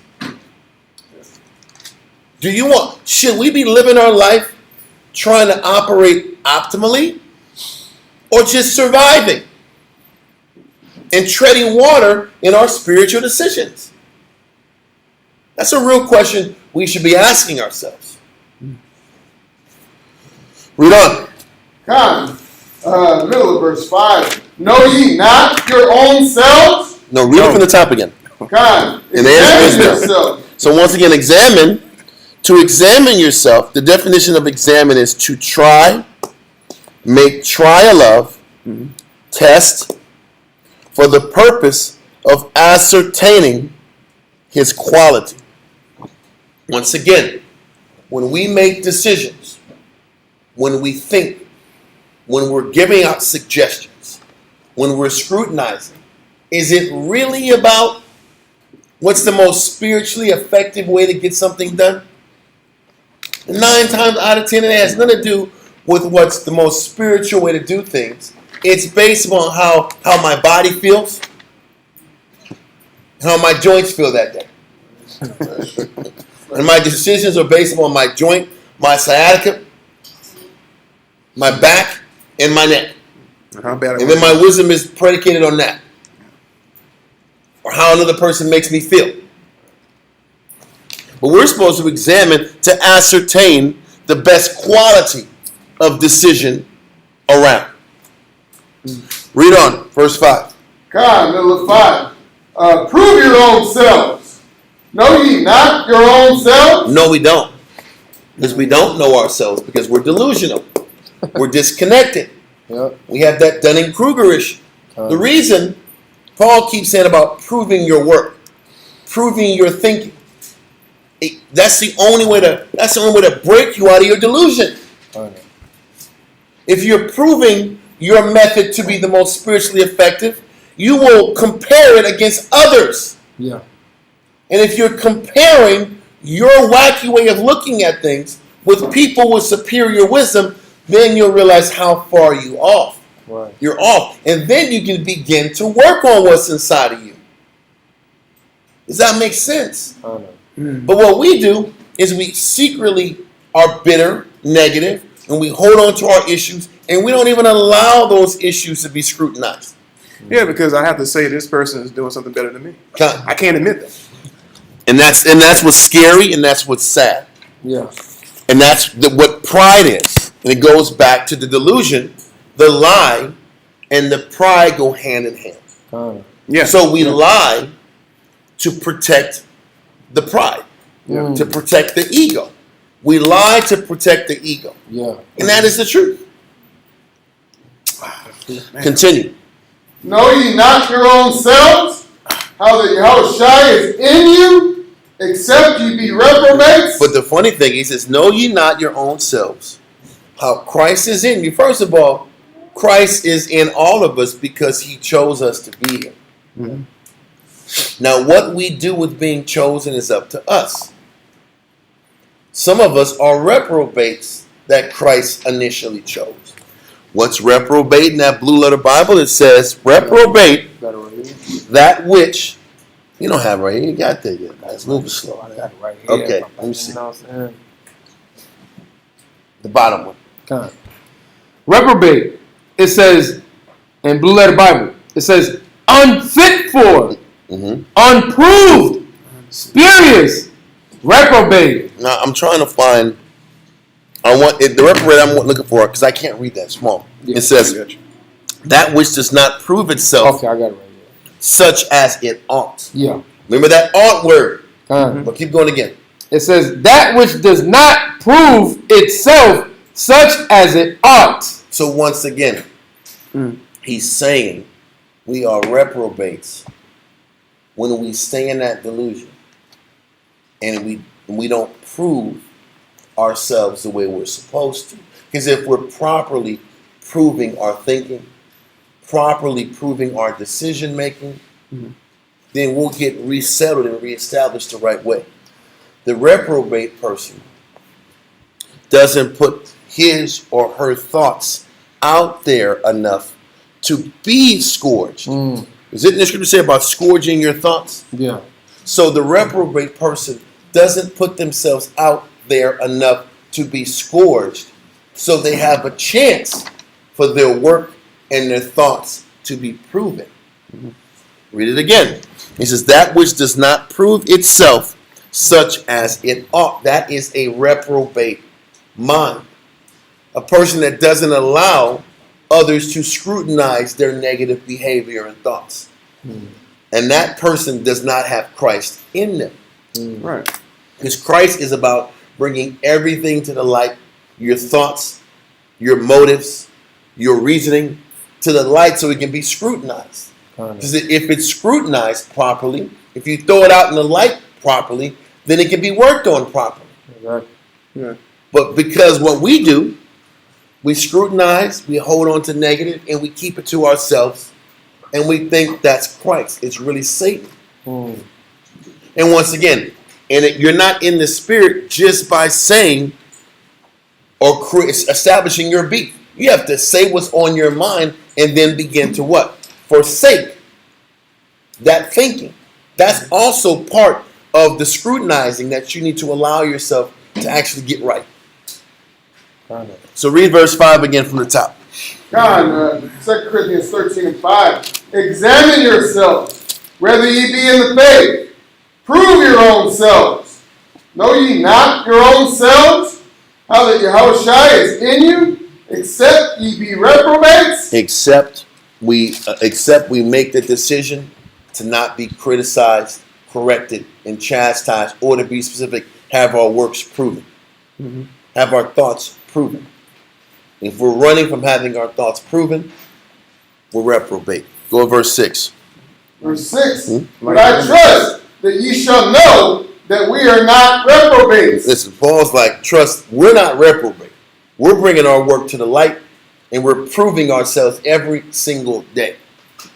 But there's a lot of us who don't, and who don't want that scrutiny and run from the scrutiny, and that is a reprobate spirit when you're running from the scrutiny.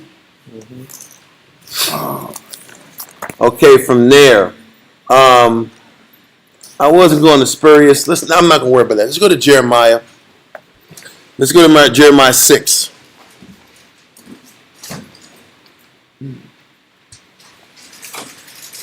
Did you have Proverbs 21:5? No, I do not. What you got? Let me see it. The thoughts of the diligent tend only to plenteousness, but everyone that is hasty only to want. Nah, it's going to take it away a little bit too much. Okay. Let's go to Jeremiah 6 in 29 through 30. And we're going here because we're going to kind of stay on that reprobate theme. Okay?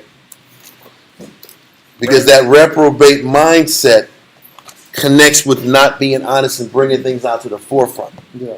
And not fight. Because the thing is, what we're reading in Galatians, what we've read in Galatians, what we've read in 2 Corinthians, is this one thing. We have to be humble enough to explain and throw out our thinking and our weakness and our issues and our problems to everyone around us to be scrutinized and corrected, to be proven right or to be proven wrong. This is how you break up and fix. Like I said, I'm trying to go into what it takes to fix this Dunning-Kruger issue and not just hyper-focus on the fact that people got it. Right. Okay? So, go there. Jeremiah 6 and 29. Jeremiah chapter 6 and verse 29 reads, the billows are burned, the lead is consumed of the fire, the founder melteth in vain, for the wicked are not plucked away. He says, the founder melts in vain. The lead is consumed in the fire, meaning, I guess, the tool and instrument that you use to purge the silver, Yeah. that's burning in the fire. Yeah. The bellows are the instrument that's pumping the air into the fire so that it can intensify the flame. So all these mechanisms to actually purge this silver is wasting away. The founder is the individual who actually does the physical work. Everybody's working in vain in regards to purging Israel, fixing Israel and their problems. Read on. Got a question now. Yes, sir. Salaki. This verse right, is it also saying that the methods that I'm applying doesn't work as well? That's also getting burned away, like as far as like my opinions and stuff like No, that. no. Read verse 28 real quick. Come, verse 28. They are all grievous revolters. It says Israel by nature are grievous revolters. Israel always wants to sit back here. How we're put together is to complain and to revolt. Yeah. It's to see an issue that's inconvenient and complain about it. Wow. Read on. Grievous. Walking with slander. Walking with lies, Lies, yeah. untruths, Unproven. Yeah. unproven statements to justify their position. Read on. They are brass and iron. Wow. Mm-hmm. They're all corrupted. Mm-hmm. The bellows are burned. The lead is consumed of the fire. The founder melteth in vain. For the wicked are not plucked away. So what he's saying is that the wicked and their flaws inside of them isn't changing. They're not changing fast enough. Okay? Read on. Reprobate silver shall men call them, Reprobate silver shall men call them. Read on. because of the Lord have rejected. Because the Lord hath rejected them. Let's find out what reprobate silver is. Reprobate silver. I think it's in the 1828, but I have it right here. Okay. Can you read it for me? Okay. Reprobate silver. Silver becomes reprobate or rejected when it fails the smelting test. The refiner applies intense heat and bellows to burn away impurities like lead. So, this is like how the Most High develops us. He puts us through things. He works on our spirit. The fire is at intensity in those trials to bring up all the impurities so the impurities can be separated from the actual metal. Mm. The Most High refines us like silver or gold tried in a furnace. Mm-hmm. This is how the Most High develops us. He Right. continues to put an intensified fire in our life with the intent of purging away the filth, the pride, the negative outlook. Whatever negative is in us has to come out with the fire. So when it deals with reprobate silver, it's explaining that same process is happening to physical silver. Mhm. But what happens? To burn away impurities like lead. But if the base metals and dross are so deeply ingrained that the impurities cannot be separated, the refining process proves useless. And this is what's happening. A lot of us will keep getting corrected, keep losing, keep getting stung, and still maintain that delusion. Yeah. Still maintain those feelings. And they don't allow themselves to be proven or purged or tried. And those people, those type of spirits, the Most High calls reprobate silver. Just like we read in Galatians 6 and 2 Corinthians 13 about how our work has to be proven. Our actions have to be proven. Our works have to be proven by bringing out the issues and allowing the best spiritual method to be the thing that supersedes. And when we don't allow that to happen because of our delusions, then we become that reprobate silver that gets discarded because the Most High can't use us anymore. Right. Okay? Let's go to Proverbs 12 and 15.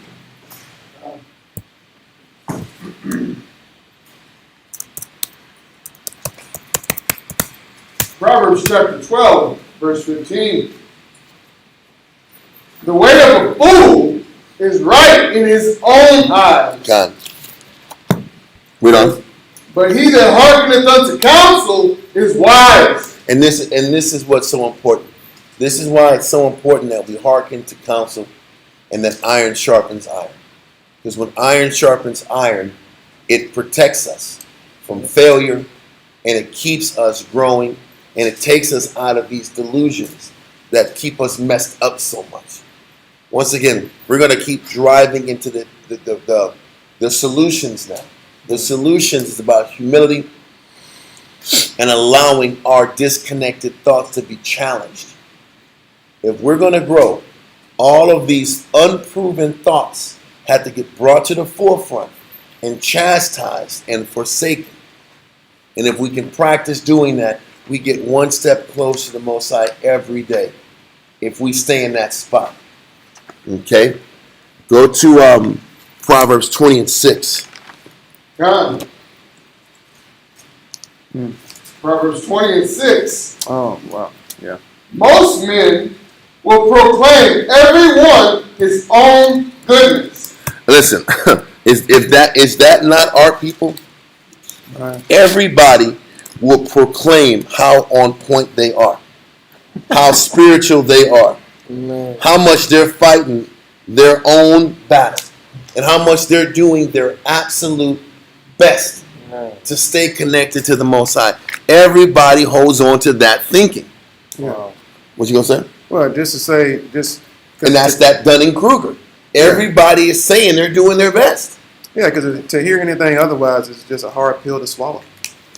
There's Bro. so many intricacies like that we feel all these emotions intertwined with hearing that I'm not doing enough, Wow. and those are the things that just slow our development. But we don't think of it like I'm slowing my development. We more so think of it like I'm protecting my self-esteem. yes, It's about a self-esteem thing. What he's saying, that desire for self-esteem is really destroying you. yeah, He says, every man, he says, no. He says, most men will proclaim everyone his own goodness. yeah. I'm doing everything. I'm really a good soul. I'm doing everything I can. Everybody proclaims their own goodness. But that's saying we have no dross. Exactly. You know And, that? and because they say there's no dross, you will eventually be destroyed because you're reprobate soul. Because that's what we're pointing out. I When know. you get corrected and someone just not even correction. You're in If your you're- delusion. When you tell yourself, when the first thing in your head is your own goodness, Yeah. you're already in a delusion. Yeah, You're already disconnected. yeah. And he says most men think this way. And you're just someone's pointing out your dross, Mhm. but we don't think of it like it's an attack. You know It's why? not- That ain't dross. Because Yeah. we're first in our own Yeah. cause, right? First in our own We're cause. first in our own cause, right? It always goes back to that. But we don't think spiritual about it. Yeah. If we could think of it like this correction or this bit of this adjustment or this advice will get me closer to how the Most High wants to fashion me. Because Scripture Yeah. say we're supposed to be meat for the Master's use. Yeah. But we don't think of that in the midst of receiving instruction about how we should change. We think more about how I'm feeling. Yep. You're attacking me, Mhm. and how I feel. You should be making me feel good with your words. Right. This I didn't. You're not loving me in a way I thought I should be loved. This isn't love. And that's where we're all just so disconnected. Because we just don't get it. We don't understand what it takes to get the Most High's attention. Got it. So read on. Just read the top. Read it from the top, verse 6. God. Proverbs 20 and 6. Most men will proclaim everyone his own goodness. Because that's safe. I know, That's safe. That's a safe response. Wow. but you're living the lie. Yeah. That is what Dunning-Kruger is. Yeah, it's your happy place. I'm focused on all the good I'm doing, Yeah. but the little good I'm doing ain't even close to how much good I got to bring to the table. Yeah, I can't go to that school. Yeah. They tell me too much is wrong. Yes. Too Come. That's Too many what? Too many what? many haters. Too many haters. Whole lot of haters out. Wow. They're too negative in that I building. know. Yeah. Yeah. But keep going. Read this next part. But a faithful man who can find. So he's saying a faithful man is different than the one that proclaims his own goodness. Oh man. So what is that faithful man? What does a faithful man or woman really look like? Go to the definition of faithful. Faithful. It says, oh man, it says, firmly adhering to duty. So a faithful person understands that duty is the only thing that matters. Unwavering. So how many of the regular person Yeah. is focusing on their goodness, not their duty. Oh my God. So They're focused on the little good they do, but the little good they do has nothing to do with excellence of duty. Yeah. Excellence of duty is way greater Yeah. than the little, oh, I tried. I know. Oh, is your effort or your piss poor effort at the standard of what it takes to accommodate the duty Yeah. you were given? Yeah. Paul said, I have not obtained. God, because I still have more duty to do. Yeah. The duty and the goals that the Most High has set for me is greater than the little itty bitty work I'm bringing to the table that I swear I'm maxing out on. And that's why Scripture says pride is not fit for man, because for a man to say that have that pride is saying that I don't have any more reason to grow. I don't have any more growth to do. I don't have as much dross as you say that I have. That's why it's not fit for us, because we're saying we're already perfected. Yeah. We're saying we're already obtained. And the fun thing is, our duty continues, and the expectation of our duty keeps rising. So why am I Yes. focusing on the little goodness We that I'm never- talking about yeah. when the duty Most High keeps requiring more from us? We can never go far enough. That kind of goes in the class when we was going over the Porter class. Mm-hmm. When Yeah. we're doing Yeah. more works, to do more work in the kingdom. Kind, but we don't think that. We don't No. think that life is service. That No. life is about our duty, and our duty is never about us. I know. But I want to focus on the little good that I did. Yeah. But a person who's faithful commits it all. Yes. There's a difference between somebody that does benevolent work on the weekends. He comes around here and there and does a little churchy stuff, versus the one who commits their life to duty. Wow. Life's He work. says, how many people are truly faithful? Everybody talks about the little weekend warrior stuff they do, Right. but who's sitting back here and committed to duty and fidelity, which is the next word, which I need you to find. Kind of. There is a difference between a person that wants to minimize or maximize everything they do, but is really not as much as a person who is committed to the work. And that's why it's called the Book of Life. Oh. It's about everything that you do. Everything that you do and say and think, all your actions are taken into account. And what are you Yeah. committing to? It's your- Are you committing yeah. to? Are you just saying? Not you a did some- weekend. Are you saying you did some good work? Are you committed to the work? Because the work is pretty much a 24/7, 365 job. Every The day. work is your duty. Your duty is Yeah. to sit back here and be on call for the body, Yeah. Yes. regardless of how you feel. I know. And there is a difference between the faithful man and the person that walks around proclaiming he's doing good. There's a difference. Right. Big difference. You have something to say? So do we get mad when we get called in on Sunday when there's nothing scheduled? Brothers do that. Brothers do it. Come on, I had plans. Mandatory Real Sunday person. service. Be real Exactly. You see that word mandatory? You're like, damn, man. I can't get comfortable. Plans. Come on. I have plans on Sunday. I have Sunday plans over here, service. man. That's You hilarious. see that word mandatory? You like, man, scratch your plans out. No, just- That word- nobody if takes I it heard that, I'm There's gonna no throw that in the ETAs. trash, Yes. man. It's over. There's no ETA. In the morning. No one knows. I'm No gonna one make up is. a good reason why I can't come. Oh, my God. Kinda. The funny thing is, when you don't see the schedule posted on time, you like, okay, he might have forgot or something like that. That's what brothers think, though. Brothers, listen. Brothers will literally That's think hard. that. I think they When canceled. Oh, They cancel. That's Look, when hilarious. there ain't nothing posted, I think I'm good. Listen, these plans gonna go through. Snooze. I got up. That was. But you hear that ding on the phone, it'd be like mandatory Sunday service. Kinda. Man. On the schedule. Yep. Did it say mandatory? And then you know when the text somebody is silence. It's the messages. After it's still out there, it's like, And then you post the address, and then all of a sudden, yeah. oh, okay. Yeah. You know the funny thing is that everybody else say kind of. You got some brothers that they ain't even see the schedule. Right? They're like, Yeah. they do this right here. They're like, I ain't see the schedule. I know. I was on the schedule. I didn't even know. Slack. Yeah, I didn't even right. know. Yeah, You saw right. that schedule. You put it on airplane mode. Yeah. No That's sir. airplane mode. That. I didn't get the schedule. You got the schedule out. Send me a screenshot. understand. Come on, bro. But listen. So listen. Let's read this again. 20 and 6 Proverbs. Proverbs chapter 20, verse 6. Most men will proclaim every one his own goodness. What does that mean? All that means is he says most men will only focus on the good they're doing. Wow, man. Because if it's about faithfulness and duty, Yeah. then I have to focus on everything I'm not doing well enough because duty forces me to keep making changes. A faithful person is committed to duty. I can't just stop and start efforting because I'm not under the yoke like that. The person that's under the yoke has to commit to duty, and duty is going to keep exposing what you're not good at. Yeah, Christ said the sheep have to pass under the rod. Yes. So that means you got to keep constantly looking for And imperfections. being evaluated and being reevaluated.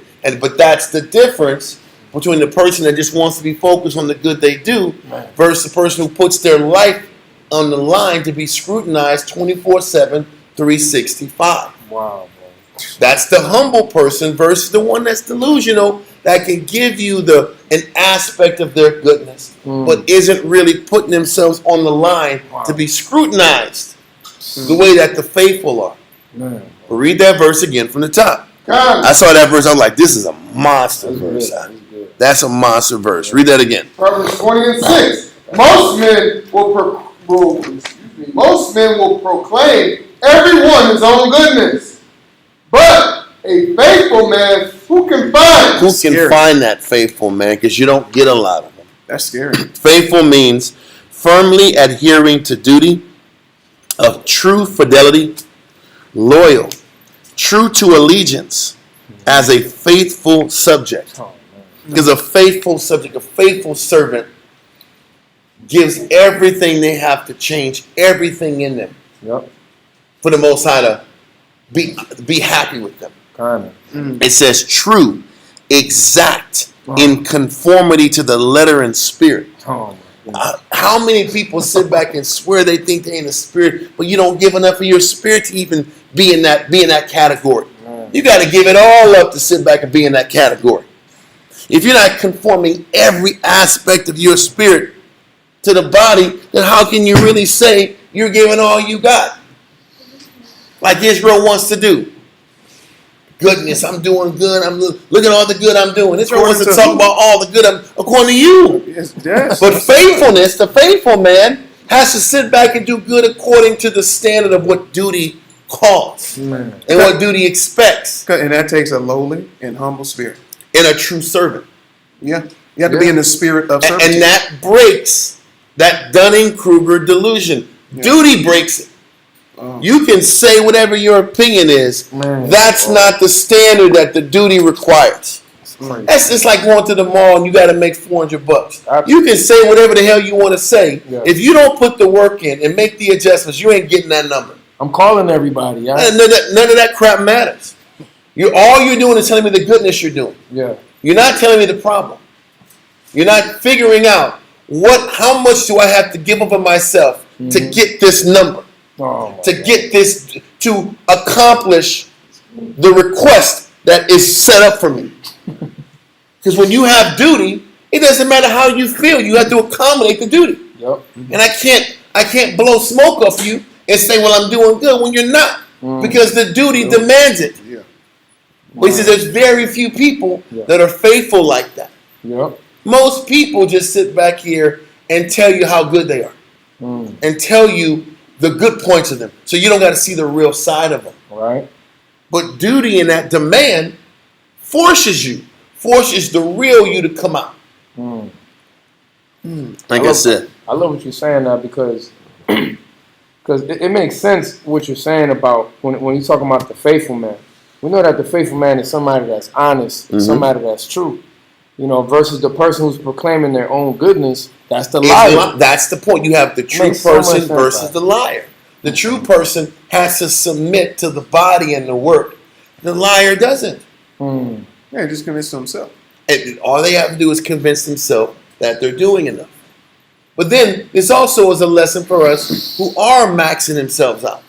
Why am I angry if I'm maxing myself out, fighting to do my duty, and see somebody else not maxing themselves out? I know people that do. Why am I mad at the person who's not doing it? You're looking for liberty. But then that means you don't want the responsibility the Most High gave you. That means you don't have gratitude. You don't appreciate what you got, Yes. and you don't want to be used. And also, And that's the point. Because a faithful man will be happy the fact that he's being used in the Kind That the Most High chose them to be, Yeah. to fit that There's peace in slot, that. and you are performing the slot that you were created to perform. There's peace in that. And that, but a lot of us, some of us, don't like that slot, right. and we're envious of the wicked, or we're envious of yeah. people who have it perceivedly easier than you. Yeah. Man, that's So, I'm sorry. no, we're good. Yeah, more than that. But what you said was right. The person who is always proclaiming their own goodness yeah. is lying and is Wow. in that delusion. The person who is faithful is in reality, Yes. because they have to be subject to whatever demands the Most High has set up for them that day. That means the demands will keep changing. Yeah. The expectation keeps changing. Mm, Whatever might have worked for you a year ago, now you have to be another person mm. to be strong for the body. That means whatever goodness you did doesn't matter now. You have to keep putting up and making adjustments to keep being valuable in the body. Oh my gosh. There was a verse he pulled up about how the spirit is like the wind. Mm-hmm. Wherever it takes you, you got to learn how to adapt at that point. And that's all humility. Oh my gosh. Yeah. That's John 3. You have to Yeah. be humble enough to adapt to the different expectations that are presented to you. Kind of. Go to Proverbs 18 and 17. Proverbs chapter 18, verse 17. This goes back to that same thing we was reading. It's the same spirit, whether it's Proverbs 20 and 6 or Proverbs 18 and 17. Proverbs 18, 17. He that is first in his own cause seemeth just. He says that person that's first in their cause always seems just. We have to keep fighting and make sure that our cause isn't the priority. And we can't, and if we're going to be honest, we can't be in this position to push our cause first. If you're pushing your cause first, just know you're automatically out the spirit. If Christ talked about that when you're in a banquet hall, you should be called up and you shouldn't force yourself to the top seat. What does that mean?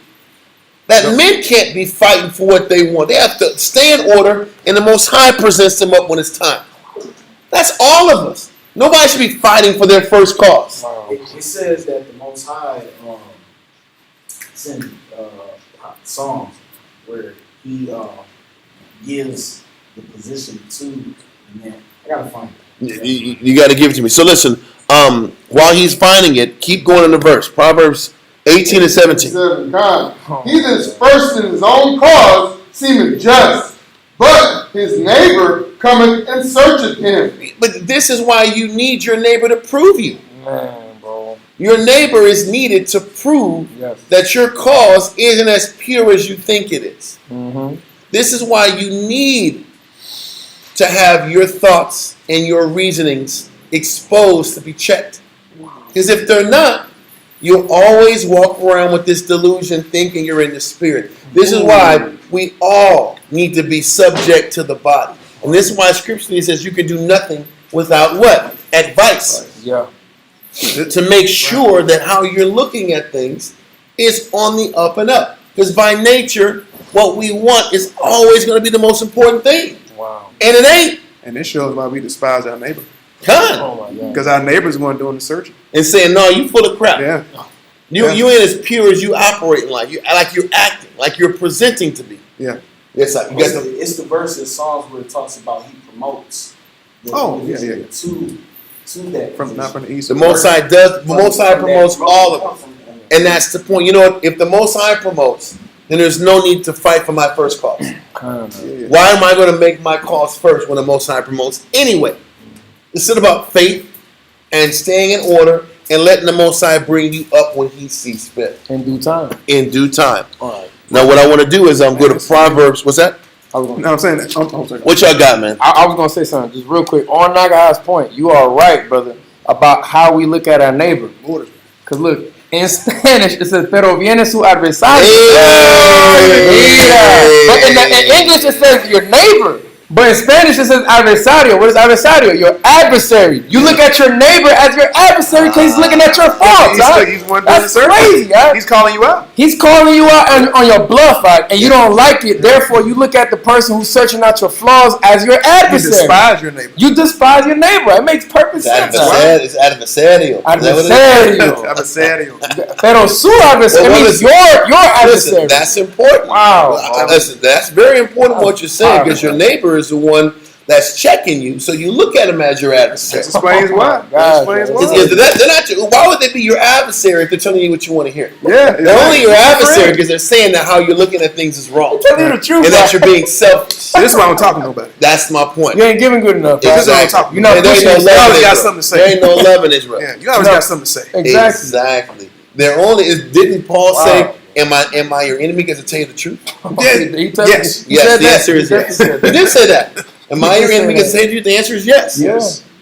Adversario. That makes so much sense. Did they really say serio? Is that really a Adversario. thing? No, I'm saying that they say it. They really say that serio, or do they just say I mean, adversario? Depending on where you at. You know what I mean? If you Puerto Rican, you gotta. So if I was in the way by yours, Yeah. if I was in the way by yours, Yeah. when I say You adversario, gotta exaggerate a little bit so it hits. You know what I mean? Because if you say adversario, is there like music in the background? Like, yeah, I mean you got congos and Yeah. bongas. Like, yeah, you got a little bit of. You know what I mean? Yes. yes, I get you. Okay, I just need to kind of get it in context. Go to Proverbs 18:1. Proverbs 18:1. Through desire, a man, having separated himself, seeketh and intermeddleth with all wisdom. And this is how Israel responds to their adversary checking them about their outlook. Oh yeah. Then, because when people start outing you Yeah. that your outlook is delusional or disconnected, or you think you're at a place where you're not, and you don't want to hear it, then you, through desire, through what type of desire? Desire to be right.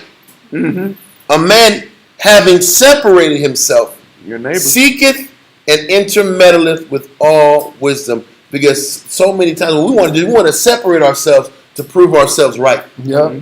After we're shown that our way is wrong. Gotta get away And from how this. we process things is wrong. Gotta get away So from now this. I got to get away from you, lick my wounds, and go Yeah. out there and prove that my thinking is right. Yeah. And that's what Israel does all the stinking time. Kinda. Because we want to hear a lie.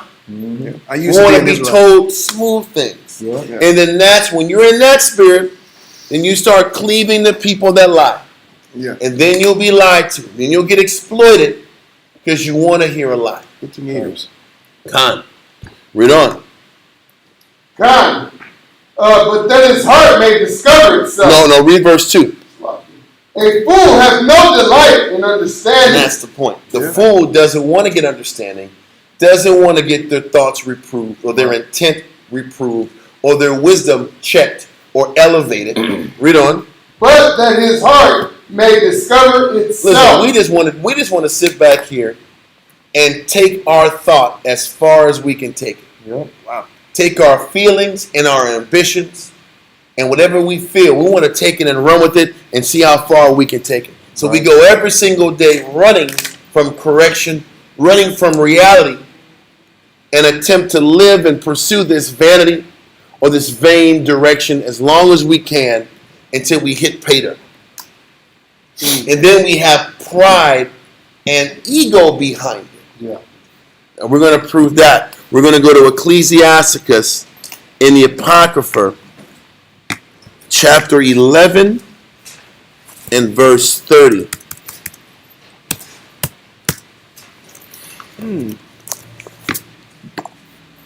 Oh, yeah. Now we're going to kind of give a little explanation with this because I had to do a little bit of reading on this. That's awesome. But read that. Ecclesiasticus chapter 11 and verse 30 reads, like as a cartridge.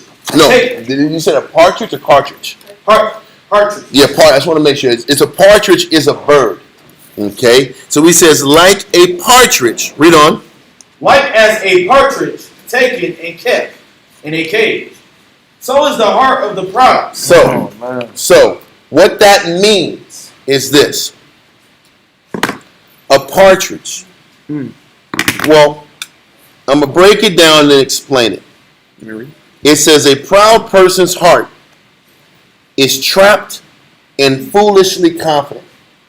Okay? Just like a partridge lured in a cage.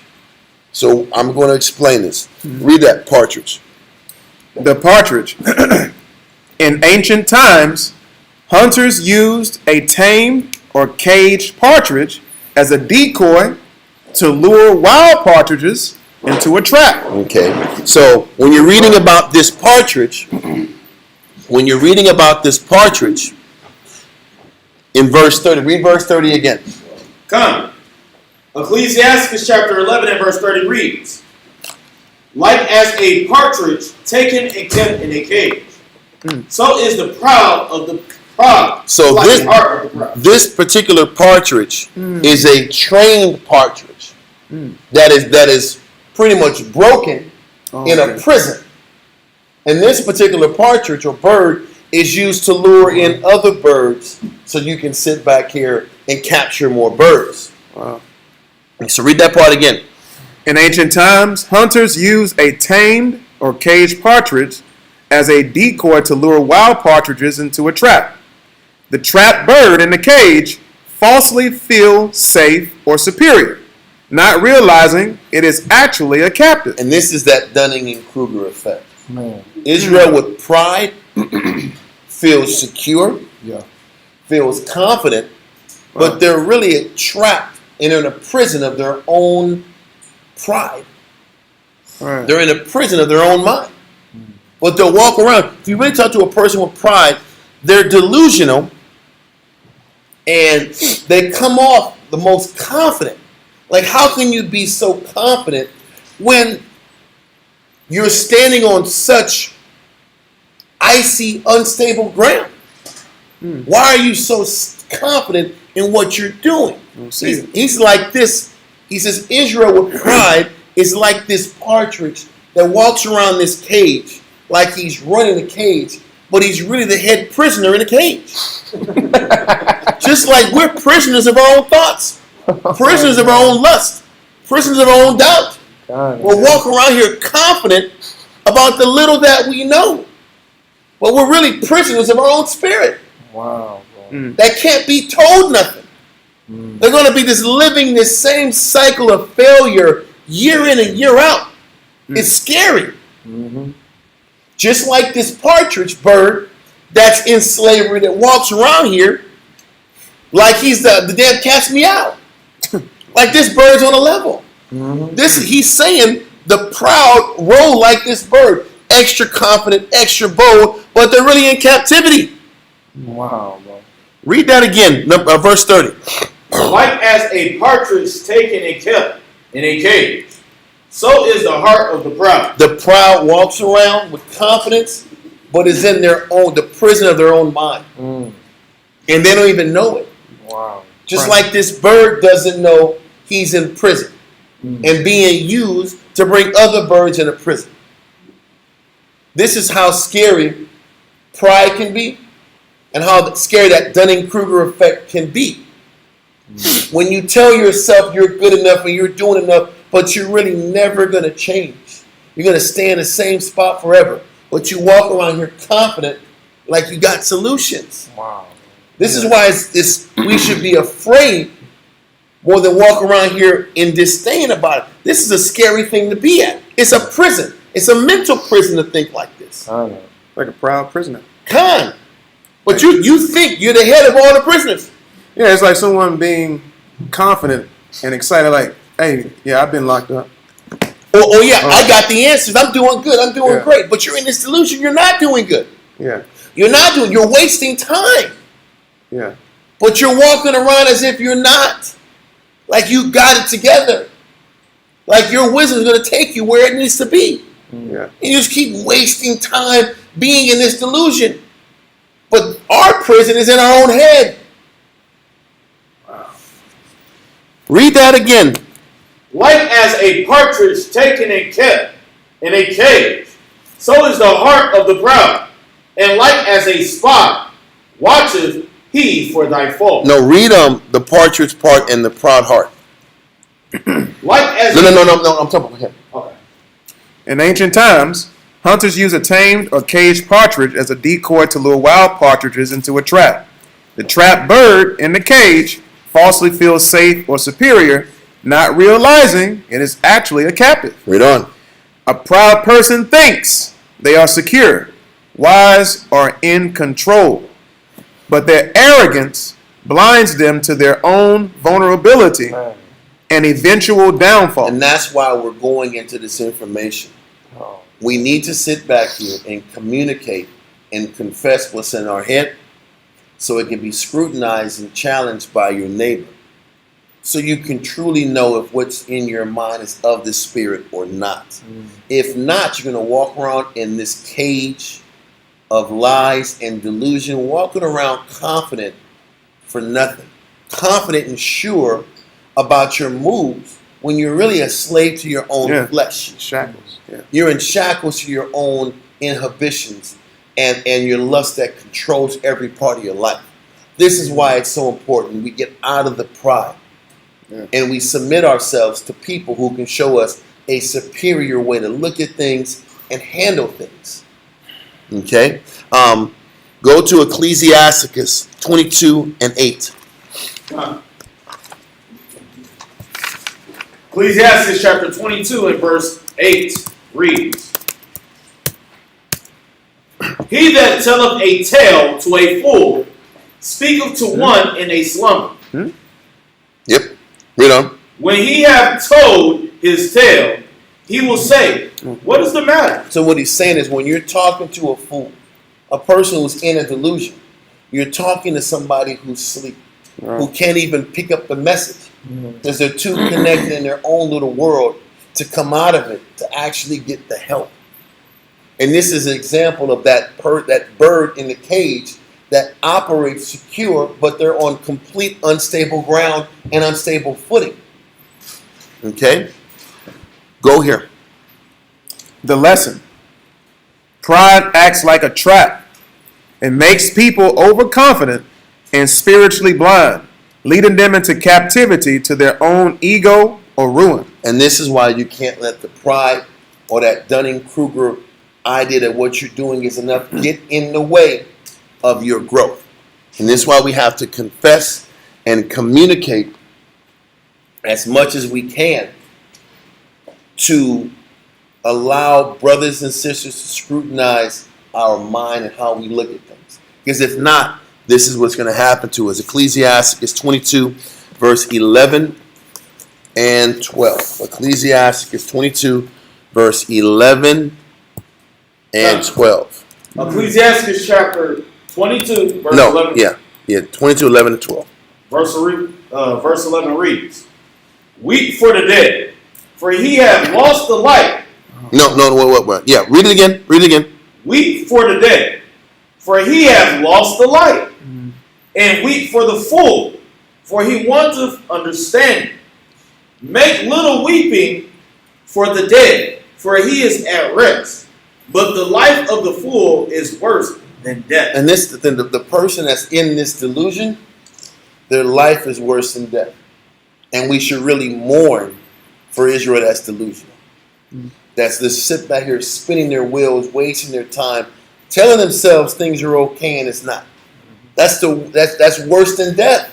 Yeah. It's worse than death than to be in a delusion You're digging yourself that you deeper. can't get yourself out of because you're not humble enough to let somebody pull you out. So this is how we have to look at Israel that's in this delusion versus getting mad and angry that they're not changing.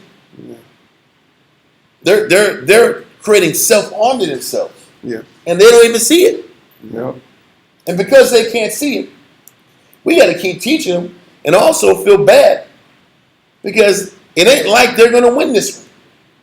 They're going to fail tremendously in this. Joe Kitty.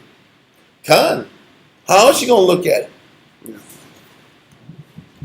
From there, we're going to one more verse. Go to Ecclesiastes 11 and verse. I didn't read 12 by the way. Oh, you didn't read 12? Let me see. too. Unless you do. Read verse 12. Come, verse 12. 7 days do men mourn for him that is dead, but for a fool and an ungodly man, all the days of his life. And that's why he said, for Israel that just can't figure it out, instead of getting mad, we should feel sorry for them. That's in that delusion. That it's not willing to come out of that delusion. It's not willing to confess enough to let people work on it. Yeah. That's something to be mourned for. Is it because also there's a lack of understanding of the reckoning at the end? And the reckoning at the end and in the middle. Yeah. And the pining. The constant pining away. Yeah. And the truth is, the Most High is not going to bless them. Yeah. They're going to walk away in this delusion and keep losing. And be full of hate, bitterness. Yeah, no, we're going to be the ones that are the targets of it, but it doesn't change the fact that, you know what? The Most High sees it too, and the Most High is going to keep stinging. So there's no reason for us to sit back here and get mad or find any joy when they fall. Yeah. Yeah. And that's how we have to take it when people don't listen. Last verse, Ecclesiastes 11 and 12. Come. Right. Yeah. And this is how we tie it in so that we understand that there's hope. It's not about looking down on somebody who might not understand or is slow to something. It's not about judging a person who's behind Right. and is making mistakes and might not see things the right way. Yeah. Because this can come off almost like a little chauvinistic or a little bit of condescending to those who aren't figuring it out. And it's not that at all. Read that. Ecclesiastes chapter 11 and verse 12 reads, again, there is another that is slow and have need of help, wanting ability. So there are people out here that are behind and need help and need guidance and need direction and need counsel. Read on. Wanting ability. Lacking ability, lacking the skills necessary to grow in Christ. Yeah. Read on. And full of poverty. And poverty doesn't just mean monetary poverty. Poverty of tools. Poverty of abilities. Yeah. Read on. Yet the eye of the Lord looketh upon him for good. So there's one that has this Dunning-Kruger effect that's got pride and is behind. And there's another person that's behind and the Most High is looking after them. Yep. Yeah. What's the difference? One has pride and one is humble and can acknowledge that they're wanting. Yeah. One person can acknowledge they're behind and the other person refuses to acknowledge they're behind. The person that accepts and confesses that they're behind, the Most High backs and protects and defends and will look after. So this is not about feeling bad that you might be flawed. Acknowledge it, understand it, so that the Most High can work with you. It's all about humility, communication, and willingness to be worked on. If we focus on that, everything else will fall into place. And with that, we're going to end up class. Israel, to Water for tuning in. See you guys on Friday with Dawiyat. Y'all take care. Shalom.